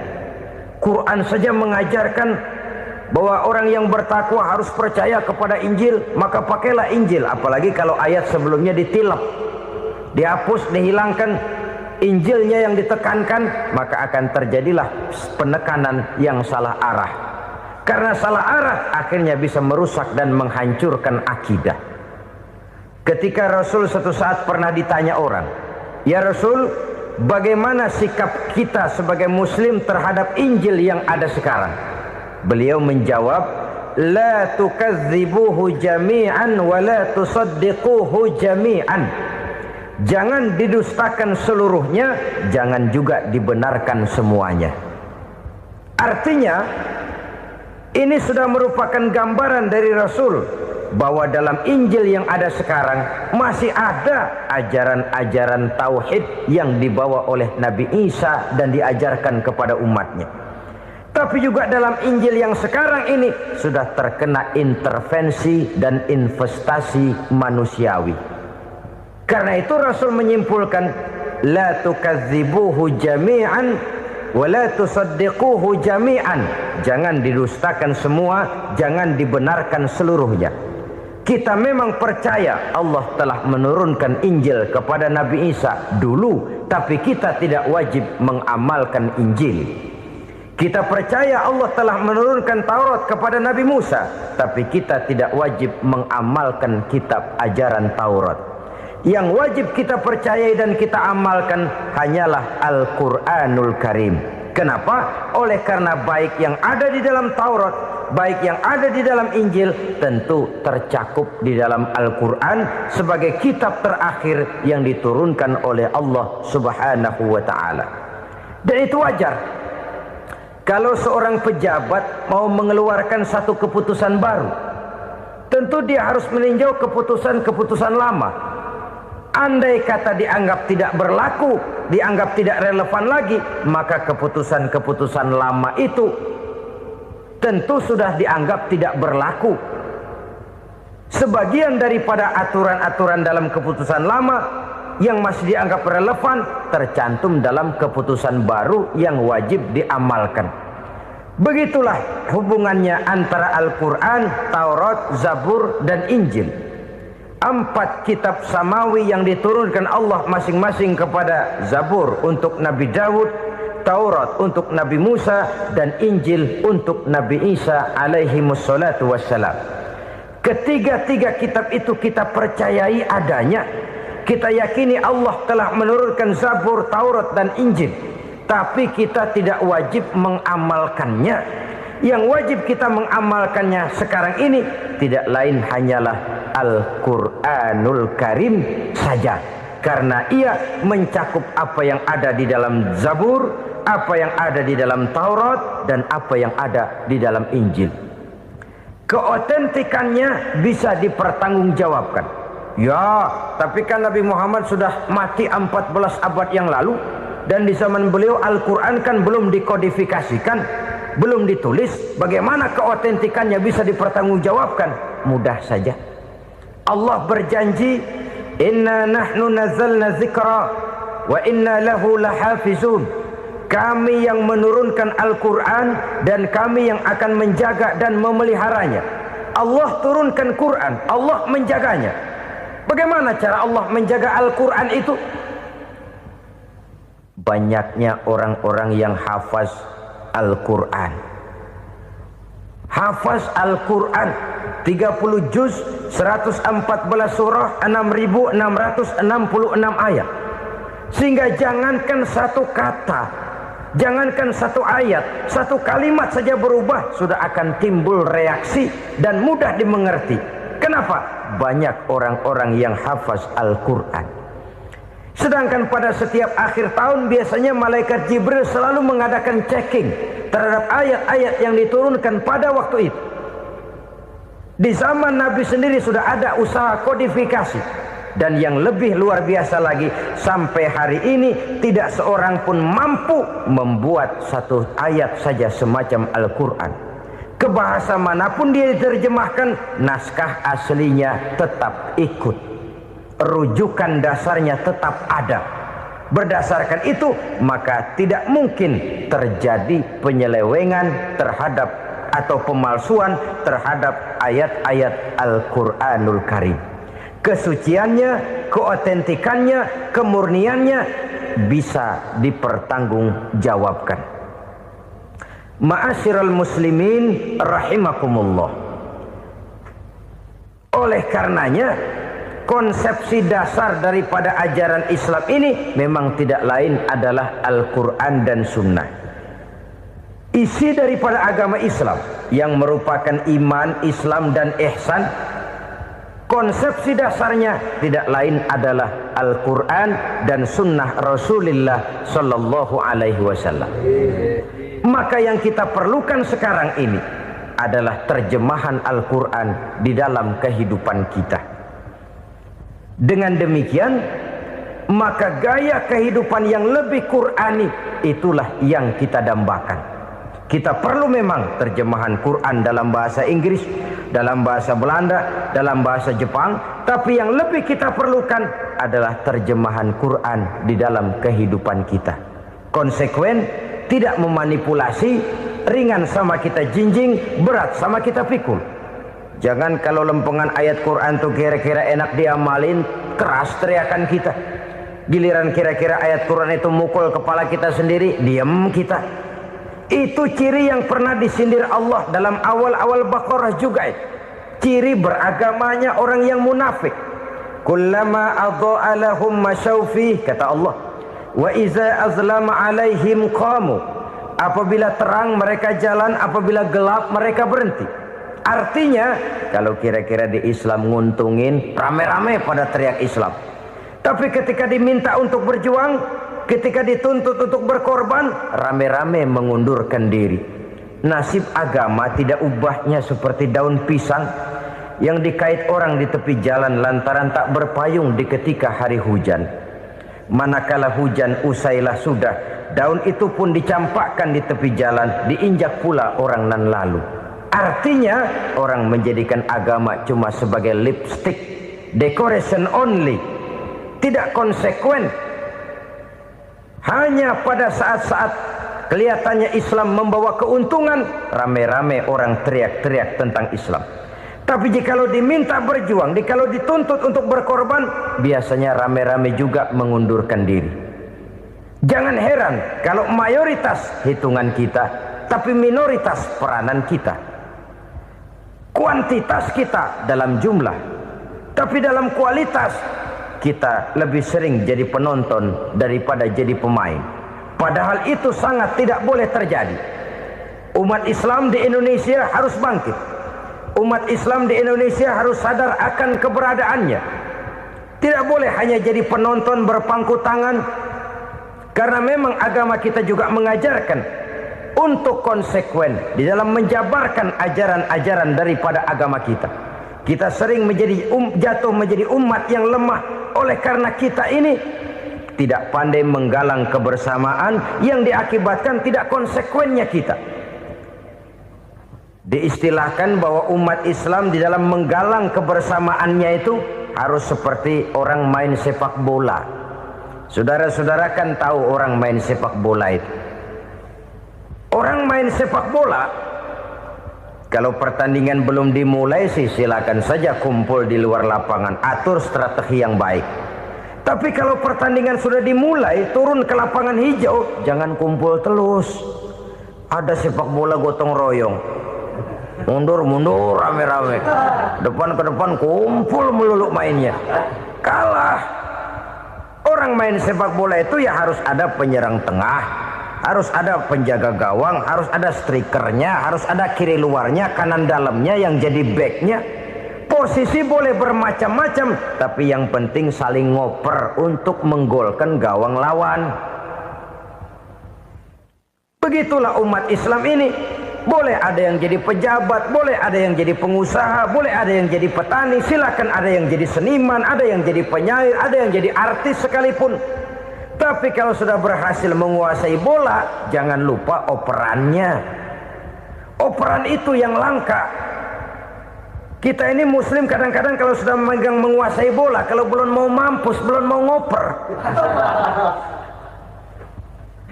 Nanti kalau sudah nggak punya bola, baru mau ngoper. Kalau sudah dengar-dengar mau dekat pensiun, baru mau jihad, baru mau berjuang, baru mau ngurus pesantren. Tanda tangan sudah tidak laku, memo sudah tidak dihargai, baru mau berjuang. Kemarin kemana mas?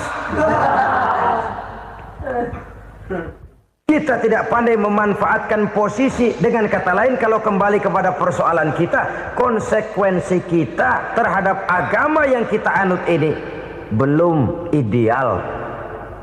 Kita masih lebih sering berislam ini pada saat-saat yang menurut perhitungan kita membawa keuntungan. Tapi kalau diminta berjuang, dituntut berkorban, yang itu pun hakikatnya adalah untuk kepentingan kita juga. Allah tidak pernah menuntut kita untuk jihad bagi kepentingan Allah, itu tidak. Berjuang menegakkan agama Allah, apakah untuk kepentingan Allah? Tidak. Untuk kepentingan kita. Sebab nilai-nilai jihad itu pada akhirnya akan membawa kita kepada satu kebahagiaan. Setidaknya kalau tidak di dunia, tentu di akhirat sebagai syahid.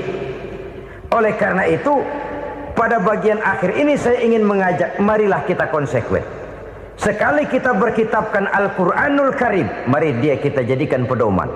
Jangan cuma kita jadikan sebagai penghias dinding, pelengkap rumah, bahwa di rumah kita ada Al-Quran, tapi yang baca kecoa. Habis pada bolong tuh Quran.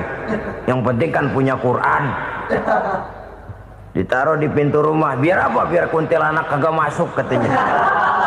Ya apa itu nasib Quran, cuma kerjanya jaga pintu, ngusir kuntilanak, ngusir memedi. Bagaimana kita hidup menurut tuntunan Al-Quran? Kadang-kadang tidak pernah menjadi masalah bagi kita. Maka bagaimanakah Al-Quran akan mungkin membawa keberkahan dalam hidup kalau ajarannya kita injak-injak dalam keseharian kita? Mewujudkan gaya hidup yang lebih Qurani, itulah yang akan kita rintis di dalam kehidupan kita. Bertahap, step by step, menurut kemampuan yang ada pada kita. Jika jalan ini tidak bisa kita selesaikan, percayalah akan ada generasi penerus yang akan melanjutkan usaha dan cita-cita mulia itu. Jadi percaya kepada Taurat, percaya kepada Injil, sekadar percaya Allah dahulunya sudah menurunkan itu, tapi kita tidak wajib mengamalkannya. Kenapa? Generasi Injil masa berlakunya sudah kedaluarsa. Taurat masa berlakunya sudah kedaluarsa. Injil pernah berlaku untuk orang Nasrani di zaman Nabi Isa. Taurat pernah berlaku untuk orang Yahudi di zaman Nabi Musa. Setelah generasinya berlalu, datang Rasul penutup yang membawa Al-Quranul Karim, maka Al-Quran itulah yang berlaku menjadi pedoman sampai hari akhir nanti. Jangan jauh dari Al-Quran, karena apabila ini kita lakukan, maka kita akan kembali kepada satu gaya hidup yang jauh dari tuntunan agama, dan itu artinya kita akan semakin jauh untuk meraih kemenangan. Saudara-saudara kaum muslimin rahimakumullah. Yang keenam, yang terakhir, orang-orang bertakwa yang akan meraih kemenangan itu wabil akhirati hum yuqinun. Mereka percaya, mereka yakin seyakin-yakinnya akan adanya hari akhir, di mana seseorang akan mempertanggungjawabkan seluruh perbuatannya di dalam hidup ini. Dan tidak ada satu perbuatan yang bagaimana kecilnya sekalipun, yang tersembunyi dalam pandangan manusia, yang tidak akan dibukakan persoalannya di mahkamah Qadi Rabbul Jalil di akhirat nanti. Itulah sebabnya maka percaya kepada akhirat disebut secara khusus. Padahal di awal tadi sudah dijelaskan yu'minuna bil ghaib, percaya kepada alam gaib, dan alam gaib ini termasuk akhirat. Kenapa pada bagian akhir disebut lagi akhirat? Karena ternyata bahwa kepercayaan kepada adanya akhirat merupakan induk dari kepercayaan terhadap adanya malaikat, setan, jin dan lain sebagainya, dan akan lebih memberikan sugesti dalam kehidupan manusia untuk meluruskan gerak hidupnya. Jikalau satu saat tergerak hati akan berbuat kejahatan, ingin mencuri, sadarlah, awas ada akhirat. Sebab kalau kita cuma teriak awas ada polisi, itu cuma tertunda sementara. Begitu polisi meleng, embat. Kalau kita ingin berbuat jahat cuma berteriak awas ada hansip, cuma sementara ketika hansip itu ada. Tapi kalau ceritanya awas ada akhirat, mau menyeleweng awas ada akhirat, mau berjudi awas ada akhirat, mau mencuri awas ada akhirat. Keyakinan yang akan meluruskan gerak hidup manusia sehingga gerak itu jadi lebih terarah dan terkontrol, tidak merugikan baik diri sendiri, lebih-lebih orang lain. Ternyata bahwa kepercayaan kepadanya adanya hari akhirat sanggup menjadi sumber daya kontrol dari kehidupan manusia, sehingga ia tidak terjebak dalam perbuatan maksiat dan munkarat. Saudara-saudara kaum muslimin, inilah saja yang kita bicarakan pada pertemuan kali ini. Semoga Allah subhanahu wa ta'ala memberikan kekuatan zahir dan batin kepada kita. Amin. Untuk dapat meraih kemenangan dengan beriman kepada yang gaib, mendirikan solat, membelanjakan sebagian dari rezeki yang diberikan Allah, percaya kepada Al-Quran, beriman kepada kitab-kitab yang diturunkan sebelum Al-Quran, lalu meyakini adanya hari akhirat. Terima kasih atas segala perhatian, mohon maaf atas segala kekurangan. Usikum wa nafsi bitaqwallah. Wassalamualaikum warahmatullahi wabarakatuh. Waalaikumsalam.